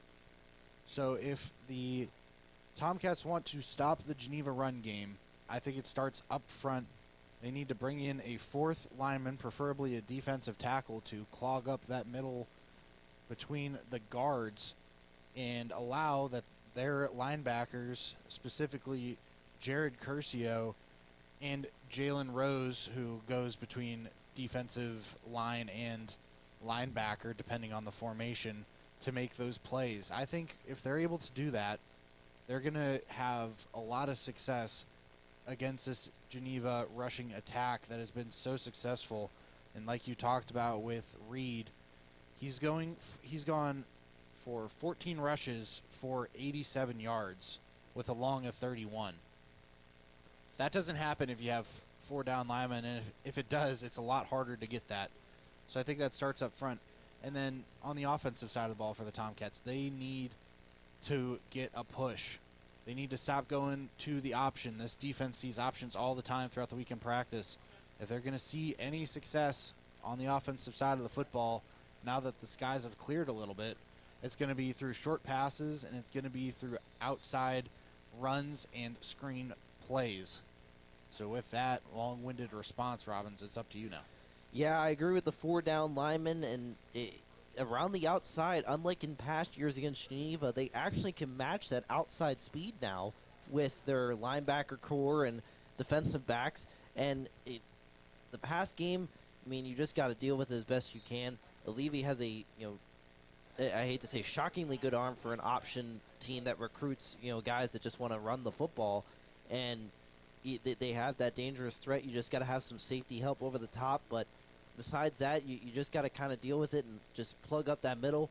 And you can match feet around that outside. I mean, they've had some very good success when they go around the outside with when they push him outside and force him to the pitch man, that being mostly Kent in those scenarios for the Geneva Golden Tornadoes. On offense, you got to stop with the flip-flopping of the quarterback, which I think they have. I think that just kind of ruins the confidence for both guys. But it'll be interesting to see to me if they stay with Joey Fell and now that the weather has cleared up, or do they go to Scott Oliver and hope that they can throw the ball around the yard a little bit now that the weather has cleared for the Tomcats. They got, as you mentioned, they got to go away from the option. They just got to try and, I think they got to space out the defense. They got to throw the ball around a little bit. I understand the conditions aren't really the best for that, but as you mentioned, the weather has cleared, so maybe that opens up the playbook a little bit more for the Tomcats coming into the second half. And I think they got to score right away. They got to get back into this game and bring themselves within 3 if they're able to score a touchdown. I mean, a field goal does a little bit, but I feel like a touchdown would be massive for the momentum of this offense that just needs something to get out of it. But we'll step aside real quickly and come back for the second half kickoff right here on WXTC. This is John Robbins, the voice of Thiel College football, and you're listening to WXCC 88.1 FM, Greenville, Pennsylvania.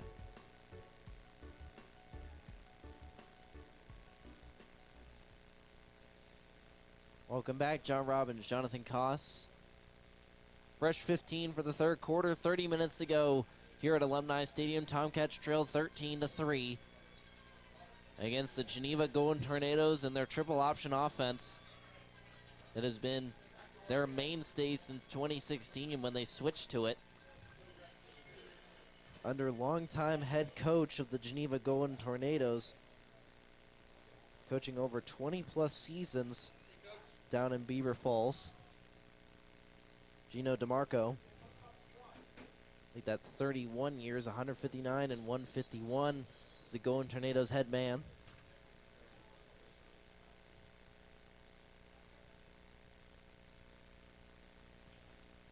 As we mentioned before the half, the Tomcats will receive the second half kickoff. Back deep to receive Jordan Collier and Chase Lawler.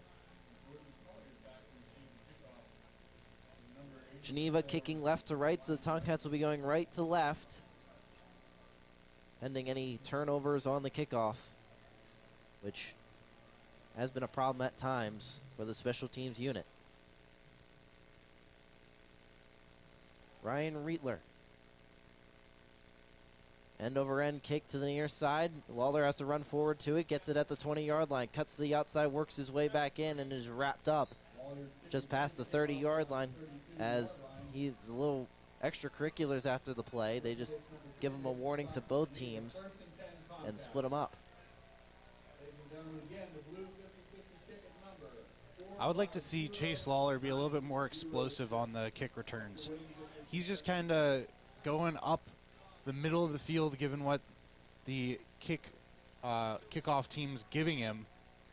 But that outside, they're crashing really early, the Geneva team is, on their kickoff. So the outside might be open if he's feeling a little frisky and wants to go that way. Fell in the shotgun. 2 receivers on the far side. Takes the snap.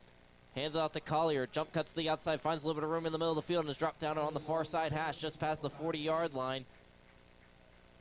They'll say he was short of that 40-yard line. His knee came down before that, and they'll set him up on 3rd and 4. 2nd and 4. 2nd and 4. That's the first play from scrimmage. Yeah, I know. Math is hard, okay? Shotgun formation for Fell on 2nd and 4. 2 receivers on the near side. Fell takes the snap. Play action, throws to the far side to Lawler. That one's in out of his hands, incomplete. The tight coverage by Brandon Graham. That's a very rare drop from Chase Lawler. You got to be able to catch those balls when they're thrown to you. These conditions might not hold this way for the entire game, so take advantage while they're here. Sky's clear, no precipitation. Right now the field still may be wet, but that doesn't come into play unless you let the ball hit the turf like it did there. 3rd and 4 officially now as Pattison motions to the near side. Fell takes the snap, hands out to Collier. He jump cuts, tries to push his way forward and gets nowhere but into the green turf here at Alumni Stadium and dropped in the backfield for a loss, and the punt team will come out.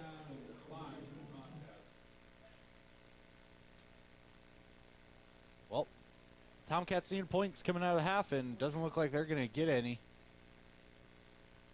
unless this punt goes their way in a big way. Hoping for a Geneva miscue somehow. They'll get it off on the lofting snap. That one is high and arcing. Ends up at the 35-yard line, and fair caught by Geneva.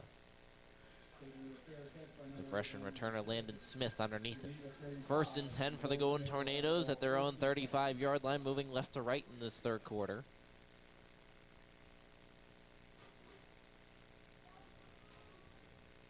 Looks like Tomcats are going to that 3-man front. They're sticking with it.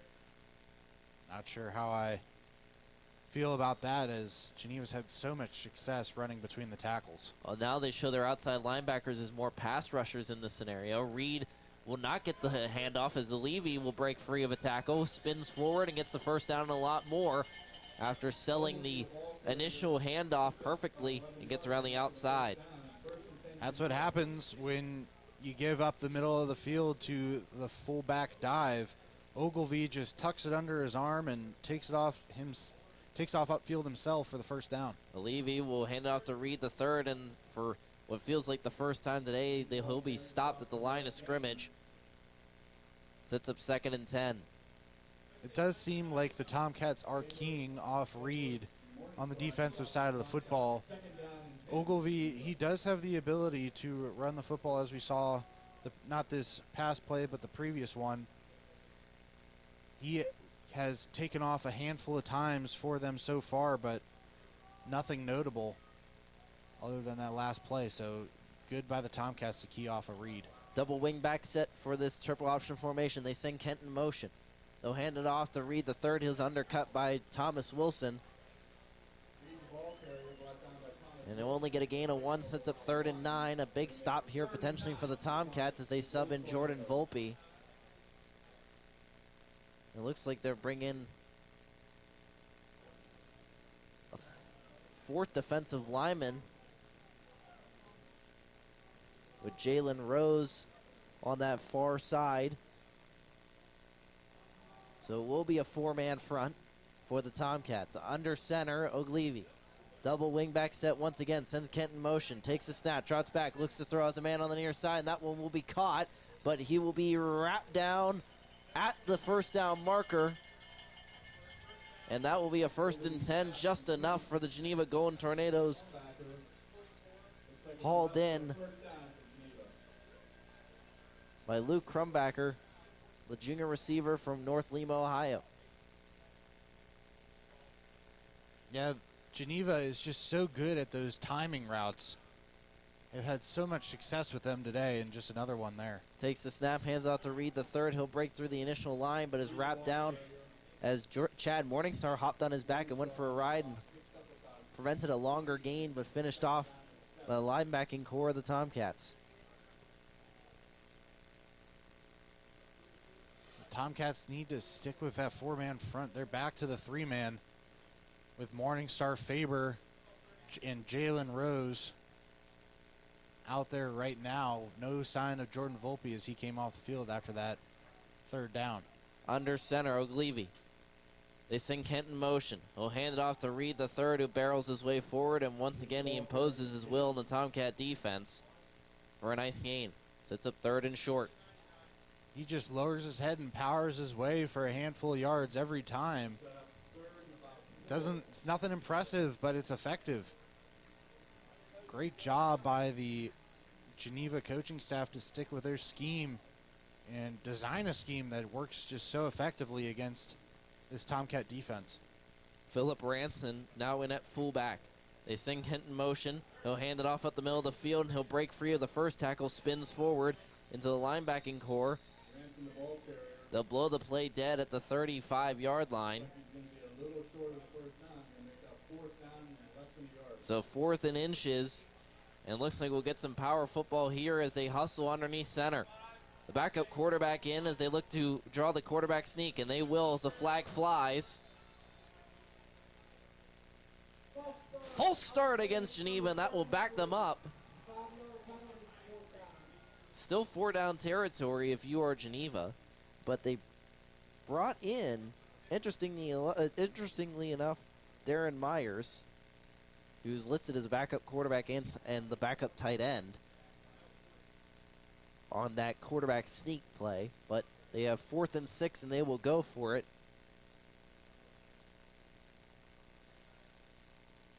Ball at the 40-yard line, the nose of it, at least.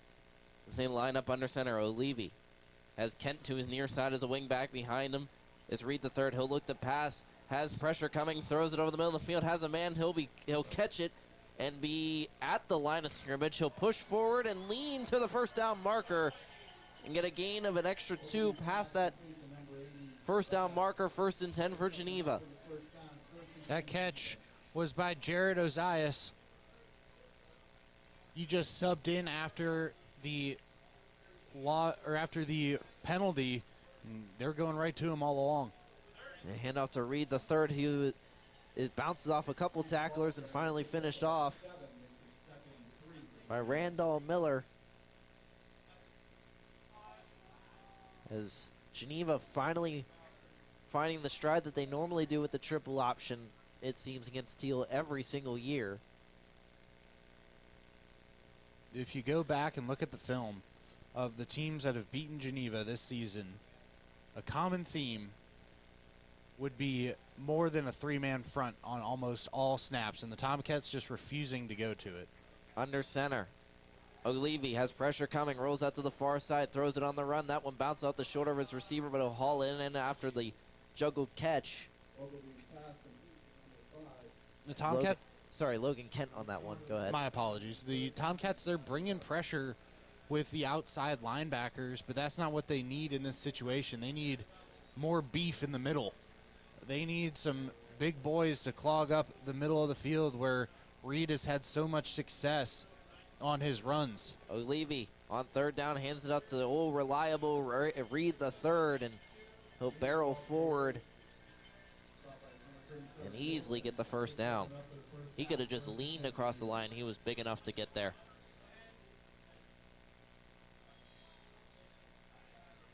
Looks like there's an injury on the field.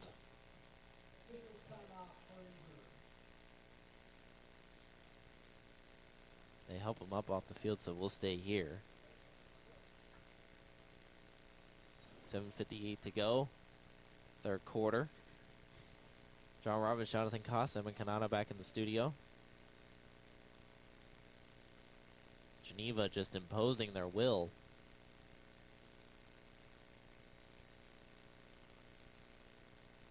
Thiel has no answers for this triple option attack. And if they don't cover it quickly, this thing could get out of hand. How their offense is performing today as Reed III gets the handoff once again and just barrels forward. Seems like almost every play they're handing it off to him. The Tomcats, they now have 4 down linemen on the field. So looking like they're making adjustments. Maybe too little, too late as they end up inside the red zone. 2nd and 5, under center, O'Leary takes the snap, hands it off to Reed III, and he'll barrel forward just short of the first down marker by a yard. So 3rd and short. It's hard to imagine a scenario where they don't give it to Reed. He's just been so effective in really any down and distance. It doesn't even matter.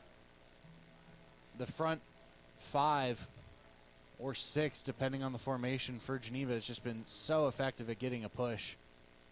Under center, O'Leary takes a snap, hands it off to Reed the third, and he'll get there. He was hit behind the first down marker, and he's just so big that he was able to lean past that first down marker.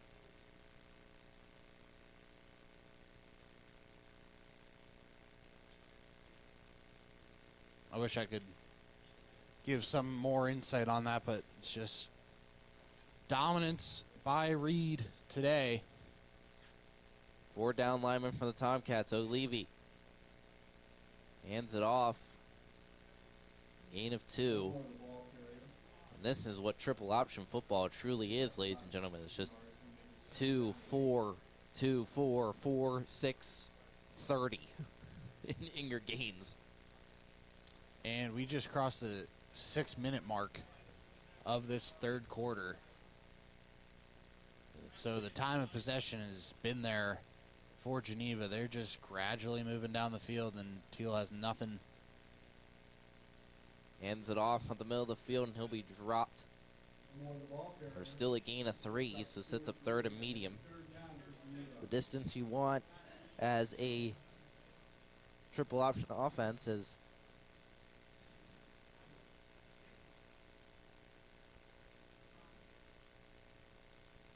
Jordan Wilmore will check out, and Reed will come back in as they're inside the 10-yard line.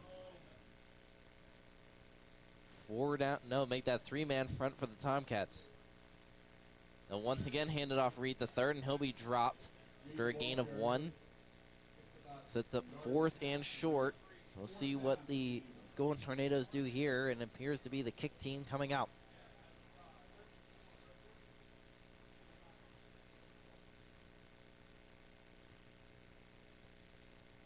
So on 4th and 4, they'll go for the 3 points, which hasn't been, this kicking game for the Geneva Golden Tornadoes has not been 100% even from this close. A 21-yard attempt. The snap, the hold, the kick is up and blocked. And that one, it spins out the back of the end zone.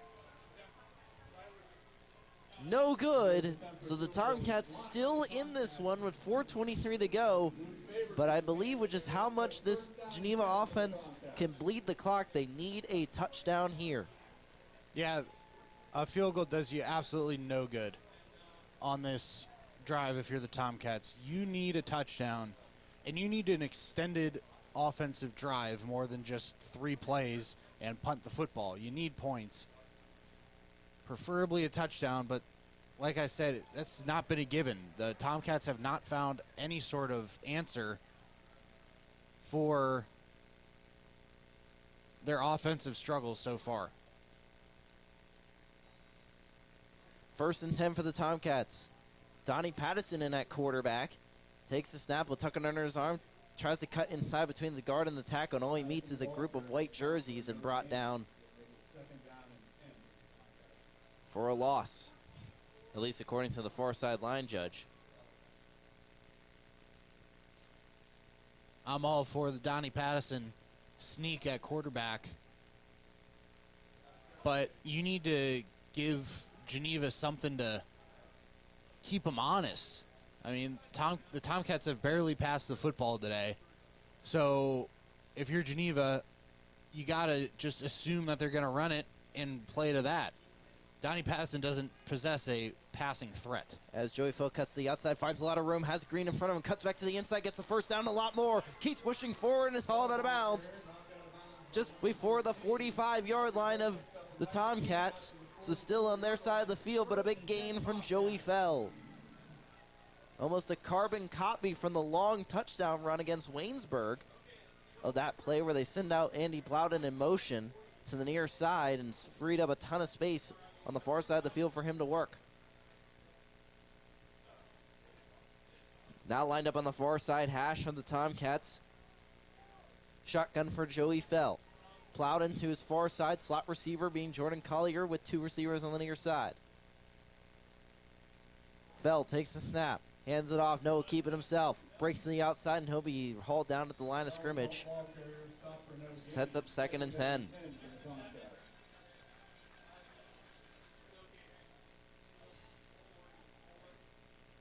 Tomcats need to start throwing the ball a little bit.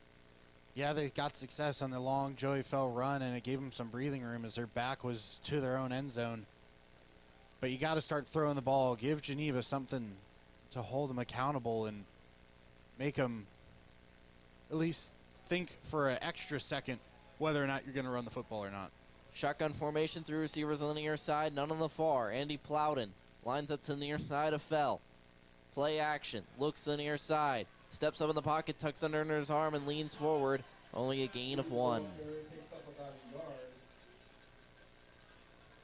So it's 3rd and 9 coming up at their own 45-yard line for the Tomcats. If they get a medium gain here, I'd still say it's 4-down territory.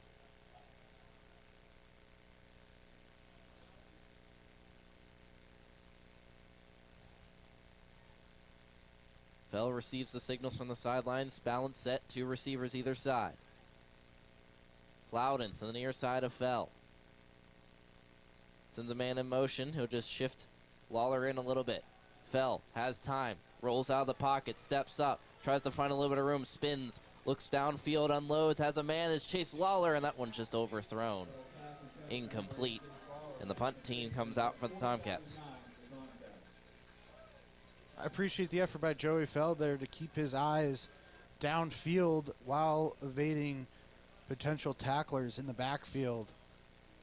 That ball was not on him. His receivers just were unable to get some separation from the Geneva secondary. And with the punt team coming out here, the Tomcats need a stop and need one quickly. Devine, a spiraling kick, ends up in the hands of the returner for the Tomcats, makes a man miss. That's Chase Lawler, and that was on the return, Landon Smith. So 1st and 10 for Geneva following the nice return at the 36-yard line, moving left to right. 1:22 to go in this 3rd quarter, but with this offense for Geneva, that makes it, you can just cut the 4th quarter in half if they're able to sustain a drive. Yeah, it doesn't matter if the Tomcats don't give up a chunk play. They need to stop the 3-4 yard runs that Geneva has just been so successful with today. O'Leary hands it off to Kent, breaks forward in the middle of the field and to drop down. Kent, the ball carrier that time, picks up about 5, and gets 2nd down and 5. So medium gain gets them to 2nd and 5. 1:09 to go in this 3rd quarter. Geneva just trying to impose their will and bleed this clock. Up 10. As they check their wristbands, they receive the call from the far side sideline. O'Leary under center. Looks to pitch to Kent. He has him with a lead blocker. That's Reed. Kent will get barreled outside onto the far side sideline and dropped after getting the 1st down. And they continue to move the clock. Only saving grace for the Tomcats there was ball carrier went out of bounds. Kent got hit out of bounds, so it stopped the clock until the chains got set. 33 seconds clock rolling. O'Leary. With 15 seconds left on the play clock, slowly gets under center. Sends Kent in motion, takes a snap, drops back, he'll look to throw, has Milton McLean Jr. over the middle of the field. Nobody in front of him, has a lot of speed. The far side pylon doesn't need to dive for it. Touchdown, Geneva. And once again, for the 2nd straight year in a row, McLean Jr. is having a massive day against the Tomcats. I don't mean to rag on Caleb Schuler, but he was in single coverage there again, and he just got beat. McLean for his 3rd touchdown of the day, all 3 coming when Schuler was defending him. They're now up 19-3, looking to make it 20. The snap, the hold, the kick is up, and the kick is good, as that one is fired into the parking lot. 20-3, Geneva dominating this one as we enter 14 seconds left in the 3rd quarter. This is John Robbins, the voice of Thiel College football, and you're listening to WXCC 88.1 FM, Greenville, Pennsylvania.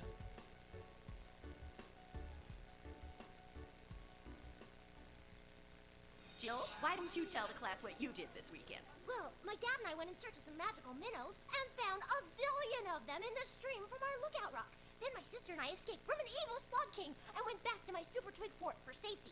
Then we told stories till it got dark, and the Big Dipper led us all the way home. Where were you, Jill? We went to the forest. It's not that far away. Ask your parents to take you and your friends to the forest this week. It's closer than you think. Check out discovertheforest.org. Brought to you by the U.S. Forest Service and the Ad Council. John Robbins, Jonathan Koss, kickoff for the Geneva Golden Tornadoes. A short end-over-end kick, squib kick to Jake Badger on the near side. He'll barrel forward up to the 40 and jumps up to the 41-yard line. You can hear the large Badger contingent on the right side of these near side stands off in the distance. So 1st and 10 for the Tomcats. 41-yard line on their side of the field as they'll get things started. Moving right to left. And they need something big here to pull this thing back into competitive. Fell, shotgun formation, sends a man in motion. That's Blake Joseph on the end around motion. And Jordan Collier is just caught at the line of scrimmage after he tries to spin out of a tackle. And that will end the third quarter. 20-3, Geneva dominating this one with their triple option here on WXCC 88.1 FM, Greenville, Pennsylvania. This is John Robbins, the voice of Thiel College football, and you're listening to WXCC 88.1 FM, Greenville, Pennsylvania.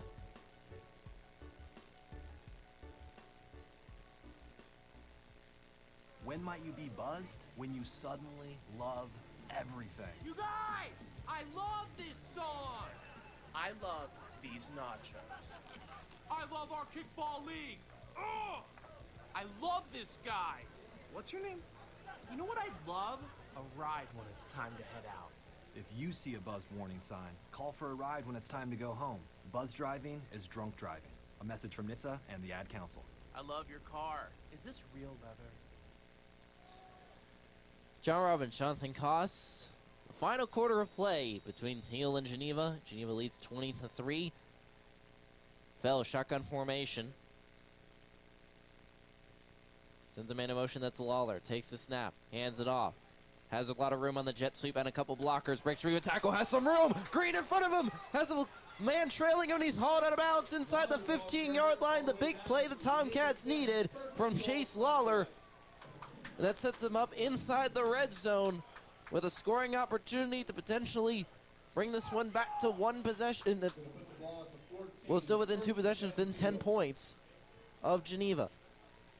That's one thing the Tomcats just haven't done a whole lot of today is motioning and getting the players motioning involved. They've ran a couple of plays that include it, but none have resulted in the player who is moving across the field and receiving the ball. When you get Chase Lawler in open field, good things happen like that. Sends a man in motion.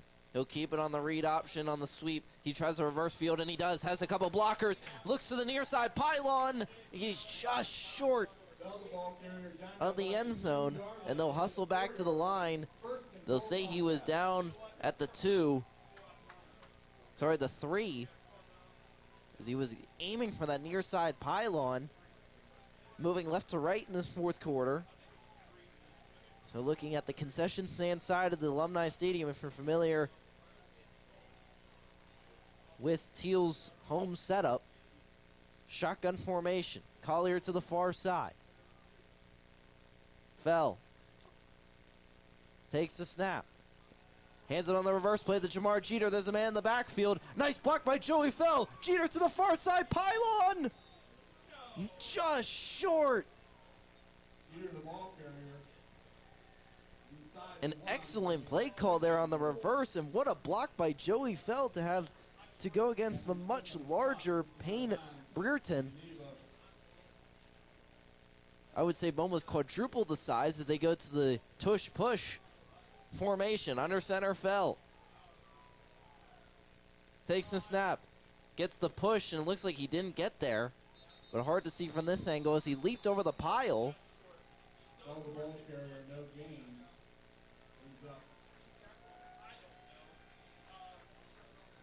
The Tomcats they haven't been able to get a push with their offensive line today in the run game. Geneva's just out-strengthened that front five for the Tomcats. They're going to try to do it again. Fell. Takes the snap. He'll hand it off on a reverse play. The Chase Lawler has a lot of space. Touchdown, Tomcats. They used the tush push against them on a sweet play to Chase Lawler, and he ends up in the end zone. And they bring it within 11 points of the point after attempt coming up. It looks like they might be going for 2. And they will. In their swinging gate formation, Lefkowich is on the field, so they might option out of this.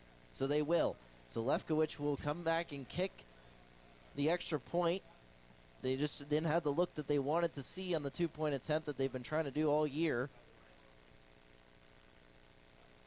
The lefty kicker on the point after attempt. The snap, a little bit high, and he'll have to take it and run. Looks towards the end zone. Chase Lawler throws it up. That one will be intercepted.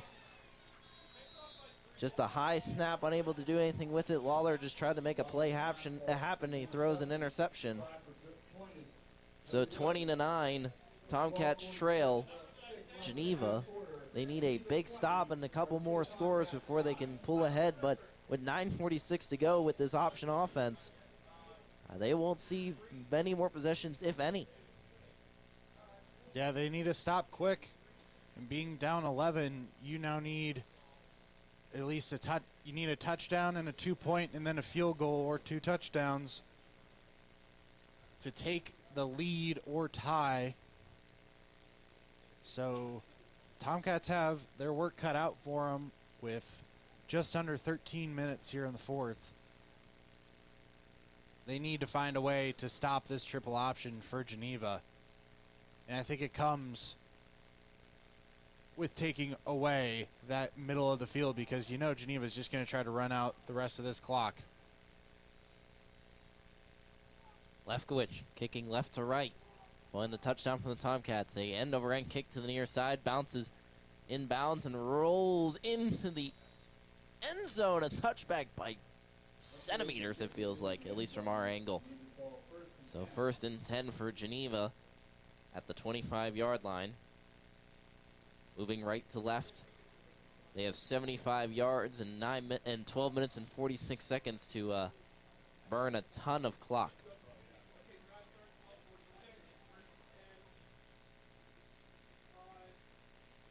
The Tomcats are lucky they got 2, maybe 3 possessions left. I would say closer to 2.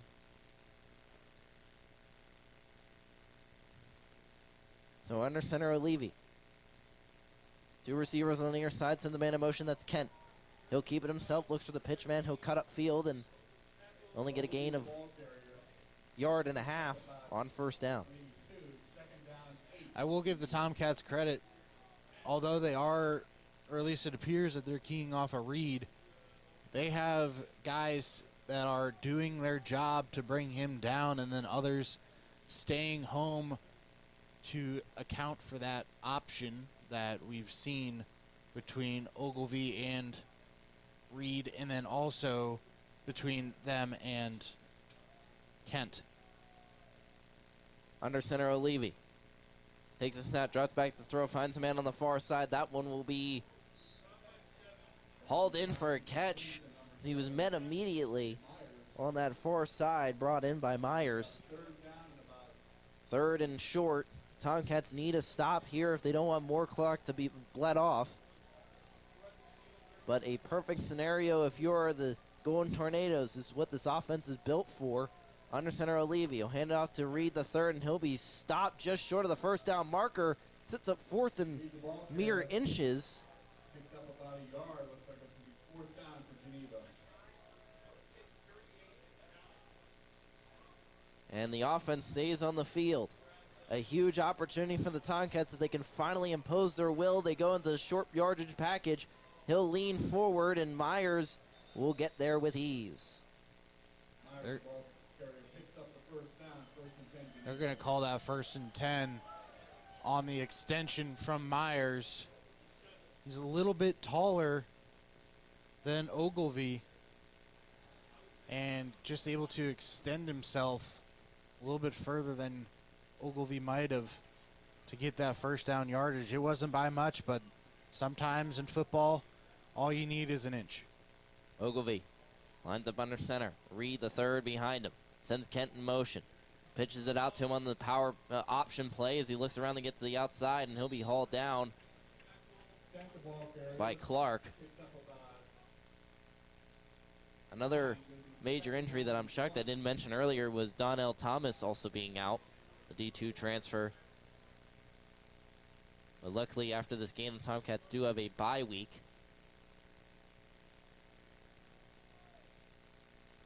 Second and 1, 10:32 to go.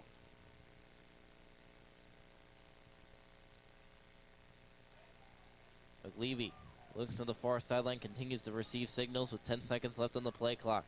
They need to hurry up with 8. Under center, they finally get set with 5. Sends a man in motion. O'Leary with a quick snap, looks to the far side, unloads one over the middle of the field, has McLean Jr. and just a hair off from a touchdown pass as McLean Jr. once again torches Caleb Schuler over the middle of the field. Yeah, that ball just barely overthrown. If that ball is 2, maybe even a yard shorter, I think McLean might be looking at his 4th touchdown of the game.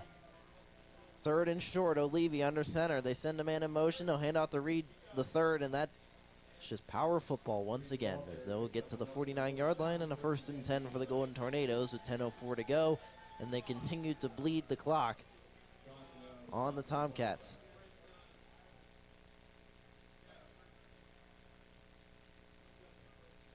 The Tomcats just aren't able to get leverage with their front 5 or 4 now.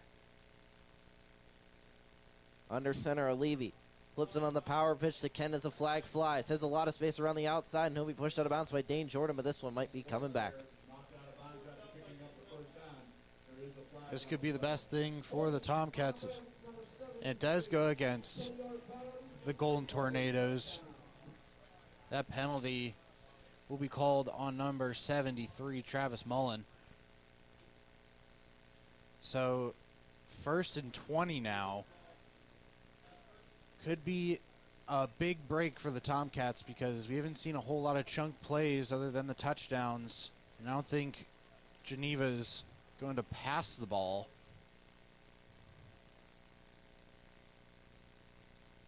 As Kent was a false motion. I was waiting for a flag there, but on 1st and long, following the holding, he'll hand it off to Reed. No, actually keep it himself. He fooled me there as he's clipped underneath.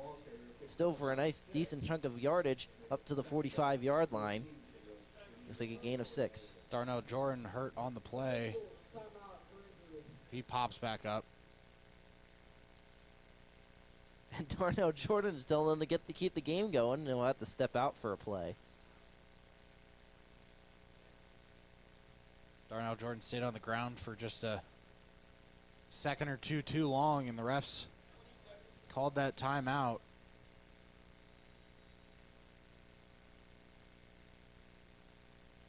Probably one of the few times he's off the field today that when the defense is on. Under center, O'Leary, 2 receivers on the far side. Second and long, make it 14.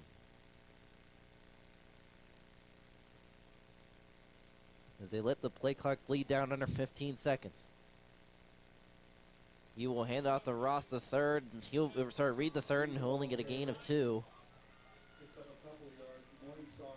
Sets up 3rd and still extremely long behind the sticks.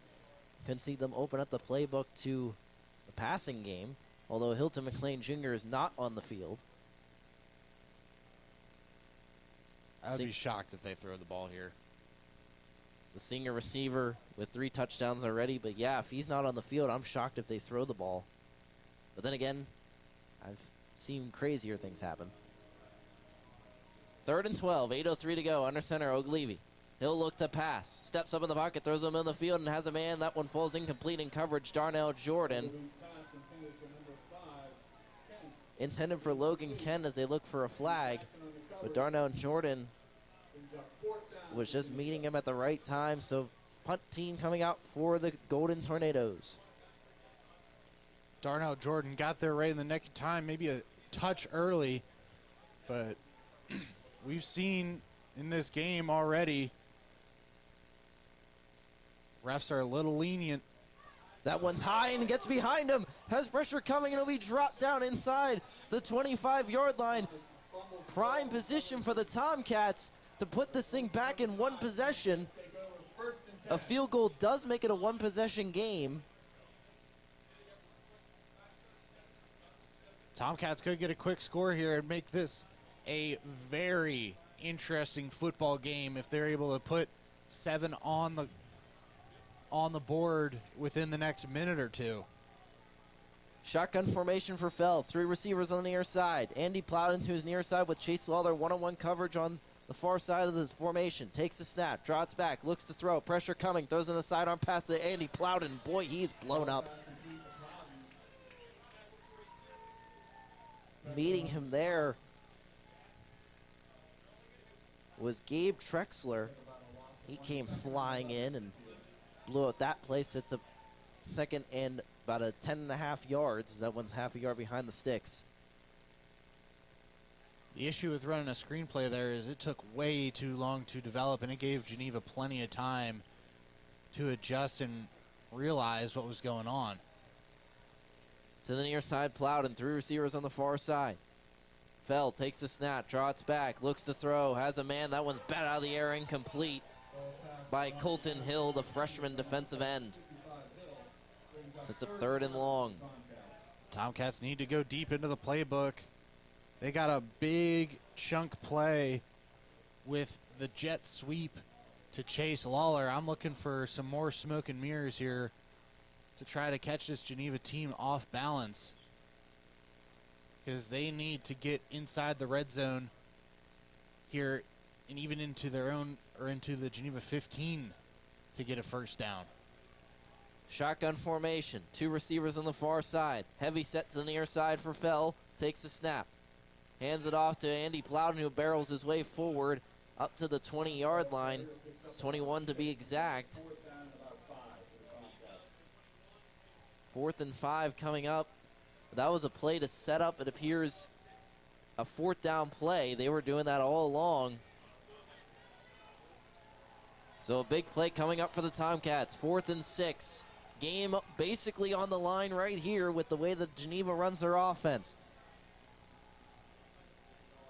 Big opportunity for the freshman quarterback, Fell. He lines up in the shotgun. 2 receivers either side. Balance set with Plowden to his near side. Takes the snap. Drops back. Pressure coming. Steps up in the pocket. He'll look to run. Steps looking downfield. Has a man. That one's just long. Incomplete. Turnover on downs. And Geneva will take over with 6:18 to go. And in all honesty, if they can't get a quick stop here, this thing is beyond over. Yeah, it's going to take a miracle. It's crazy to say that with a little over 6 minutes to go in this football game. Thiel only down 11, but it will take a miracle for them to win this with the way Geneva has been working on offense. They got a break with a special teams miscue, but just unable to capitalize. Geneva enters going right to left here. Under center, O'Levy. 1 receiver either side, including Hilton McLean Jr. on the near side. He'll keep it on the read option. Has a lot of space, cuts to the near side, has a lot of room. It puts on the burners, and he's met by Dane Jordan. A hard collision at the 50-yard line. And O'Levy hits the turf and pops right back up after the big gain. Yeah, Ogilvy, he was being the hammer to Darnell Jordan's nail.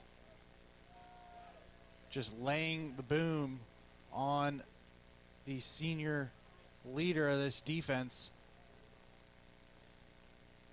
Ball at the 50-yard line.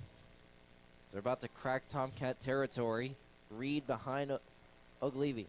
2 receivers on the near side.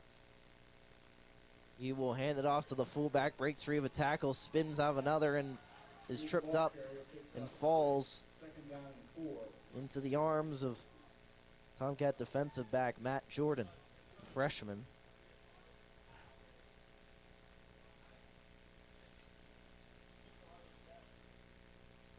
Yeah, Geneva's going to take off a lot of time here with the fresh 30 seconds on the play clock, now just under 20. 5:14 clock rolling. By the time this thing is snapped, it'll be under 5 minutes to go. 20-9, Geneva leads, just trying to put this thing away. Under center, takes the snap, hands it off to Reed. The third, he'll barrel his way forward. He'll be wrapped down and pulled by number 32, Jake Badger, the sophomore linebacker, getting some serious run today. And now Geneva just ticking off more time off the clock. If they get this first down, this game's over. 4:34 to go. And this is what this offense does. It just paper cut, and just bleeds you dry. Oglibi on the short yardage situation on 3rd and 1. Sends a man in motion. He'll hand it off to Reed. He'll be caught in the backfield and dropped for no gain. Sets up 4th and 1. And the faint heartbeat of the Tomcats stays alive. As a stop here will give them at least some sort of chance. With under 4 minutes to go.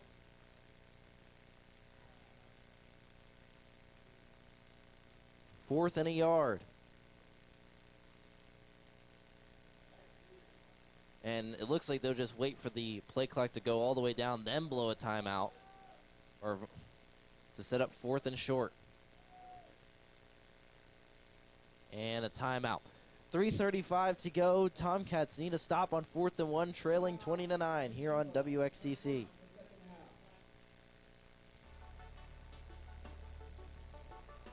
This is John Robbins, the voice of Thiel College football, and you're listening to WXCC 88.1 FM, Greenville, Pennsylvania.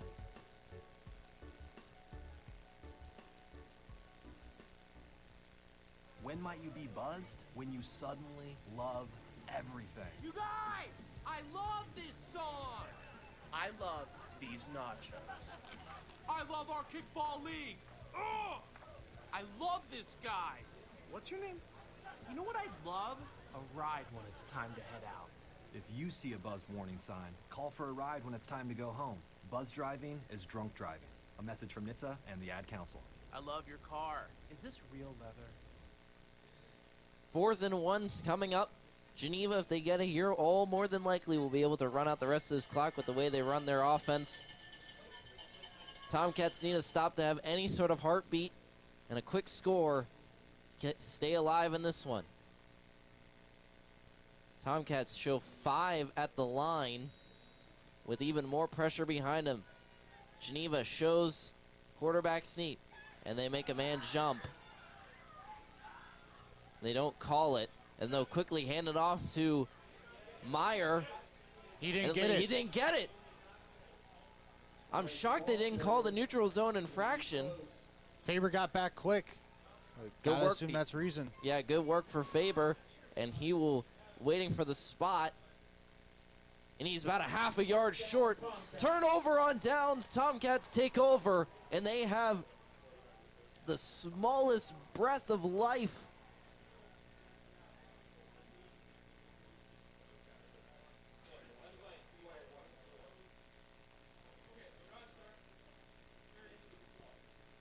So this defense, as it has all year, comes up big and keeps the Tomcats in this thing. And here we go. Scott Oliver checks back in the game as they go to a more pass-heavy offense, I'd presume. Geneva with only a 3 front and 8 other position players. 5 wide set for Oliver. Makes the first clap. He'll hand it off to Lawler on the sweep. Tries to get around the outside, reverses field. Goes back to the near side. Doesn't have any blockers. Tries to make a man miss on the corner. As Andy Plowden falls over him. Keith barreling forward and goes 2 yards. He had to go about 60 yards to go 2. Probably more like 103. Yeah, if you're, probably 103. So 3:04 to go. They need to hurry up and quickly get back into their offense. Scott Oliver stays on the field at quarterback. Not a shocking decision considering they'll need to pass the ball to score and keep the clock stopping on incompletions. Oliver Fakes the first clap, gets it on the second. Trots back, looking over to the far side, has a man, that's Jamar Jeter. Cuts out of a tackle, keeps breaking forward. Looks to the sideline, he'll be blown up on a tabletop tackle, but more importantly gets the 1st and 10 for the Tomcats. Stops the clock at 2:35. Yeah, Carvon Wright came in and laid the boom on Jeter. He forced him to not be able to get out of bounds, which is maybe a slight miscue from the Tomcat offense. They're bringing an extra man as Collier motions out a slot receiver on the far side, 2 receivers on either side. As the rain starts to come down once again here at Alumni Stadium. Shotgun formation for Oliver. Sends out a man in motion, that's Plowden. Steps out of the pocket. Pressure coming, has time. Looks to the far side, has a man. That one falls incomplete, intended for Jamar Jeter. Sets up 2nd and 10, but that one bled way too much time with the substitution game with 2:03 to go. Yeah, the Tomcats need to do everything right mentally here, not even to mention physically, to win this football game. And you can't be having late substitutions like you were there. You got to have the personnel on the field when you're ready to snap the ball. Otherwise, you get clock runoff like you got there. Shotgun formation for Oliver. 3 receivers on the near side. Oliver takes the snap, draws back, looking to the near side of the field, unloads one to the middle of the part of the field, and it's intercepted by Geneva, and he'll return it down the far side a long way, stepped out of bounds. And that will do it for the Tomcats. Geneva with the late game interception. That one hauled in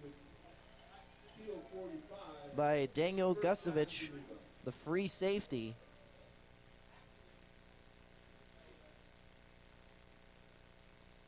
Yeah, we're going to be able to probably wrap up this one a little early. Geneva leads 20-9. Just a bad ball by Scott Oliver. I don't know if he didn't see the lurking deep safety, but threw it right into the numbers of him. And that's going to be the end of the ball game with only $1:54 left on the clock.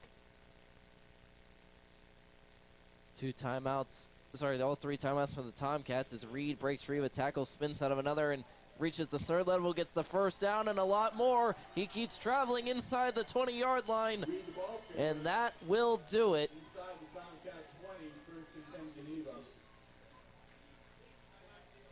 Timeout for the Tomcats, but too little too late. We'll start wrapping things up. I think at the bottom line of this one is that you ran into a team that when an offense runs an offense that just you couldn't contain, and one that just bleeds the life out of an offense that needs time of possession to be successful, that the Tomcats have. And well, just a matchup nightmare all over the field between the type of offense and the type of game the Tomcats like to run. Yeah, it's my biggest takeaway from this is the Tomcat coaching staff, from my viewpoint, can't be so stubborn with their ways. You got to be able to make adjustments on the fly in this level of football, and you can't wait until halftime to start sending out 4 down linemen, or to making defensive changes, or to start airing out the football. You can't wait to do that, otherwise you find yourself in a situation where you're down 13-3 at half, and the next thing you know, it's the 3rd quarter because of the way the team you're facing runs the football. They can just bleed clock. Reed the 3rd on a 2-yard carry. Timeout. Thiel, we will step aside here on WXTC. This is John Robbins, the voice of Thiel College Football, and you're listening to WXTC 88.1 FM, Greenville, Pennsylvania.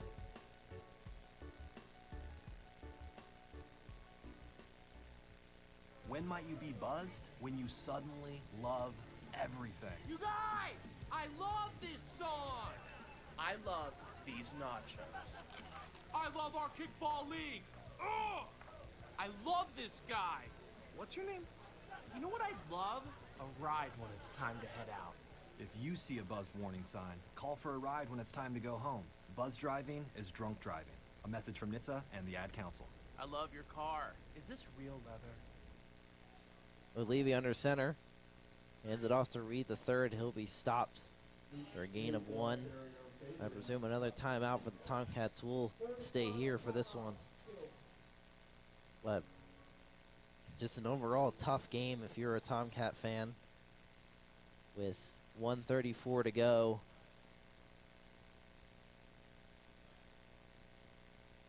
I would presume, at least from this distance, if they get stopped, Geneva will at least try a field goal to extend this lead. I would be surprised if they just try to get the first down. And just end it. Yeah, I guess that's fair. Even if you're short on this third down try from 3rd and 7, you get half that, make it 3rd and 3. And then even if you don't get that 4th down try, you're still setting the Tomcats up inside their own 15-yard line, down by 11 with what would be probably a minute left on the clock. So either way, this game's probably done for the Tomcats unless they can get some sort of turnover turning into 6 points immediately. Under center, O'Leary. Jumbo sets the near side with Kent on the far side as a wing back. We'll send him in motion. He'll keep it himself to O'Leary, and he'll be dropped by Donovan Blue at the 15-yard line. So it sits up 4th and 5 coming up. And they'll do what, as they said, as Koss said, go for it on 4th down.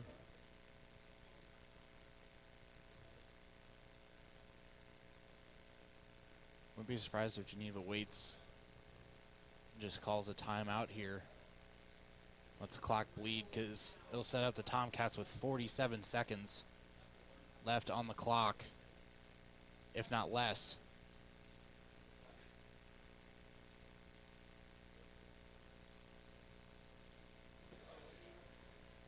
And with 47 seconds left, Geneva calls their final timeout. We'll do, and any more wrap-up do we need to do, Koss, at this point?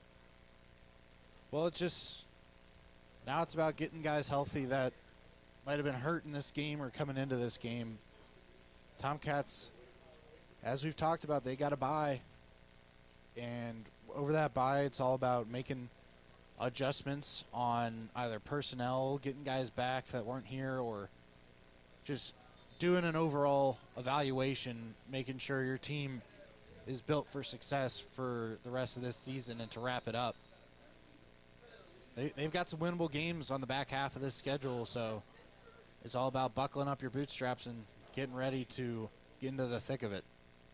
You'll hear us again when they travel to Allegheny following fall break on the 28th and the bye week. Levy keeps it, looks to pitch, cuts up field, and it'll be yard and a half short of the first down marker, so the Tomcat offense will stroll back onto the field for the final 39 seconds of this one.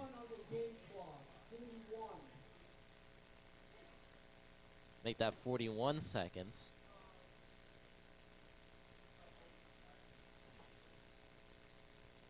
So as mentioned, Tomcats going into their bye week. We get a bye week. Yes, we do. More importantly, you all at home get a bye week from us. Yes, I feel like that's the most important thing out of all this. Joey Fell shotgun formation, 2 receivers either side. Collier to the near side of Fell. I'm surprised they're calling a play here. Takes the snap, drops back, looks to throw. Throws it to a man over the middle of the field who'll try to spin out of a tackle. And he's brought down. Jalen Benjamin, the sophomore receiver from Hartsville, South Carolina. 2nd and medium, 24 seconds to go. Tomcats still running a couple plays to finish out this game. 2 receivers either side. Takes the snap, drops back, Fell, looks up in the pocket, rolls out to the far side, cuts back in, tries to make a man miss, gets a nice block, steps up in the pocket, looks, and he'll be dropped just short of the 20-yard line at the 19 as the final seconds tick off of this one. Tomcats fall 20-9 in their second to last home game of the year. As we mentioned, they are off next week, but you'll hear us again on October 28th as they take on Allegheny. Following that, St. Vincent, The next time the Tomcats return home is November 11th for Senior Day and the battle for the Mercer County Cup. And even bigger on the Grove City side of things, playing for the outright pack title if they're able to run the table up until then.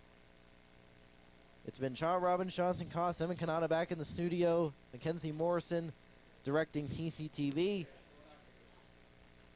Koss, send us out how you always do. Go Tomcats, baby.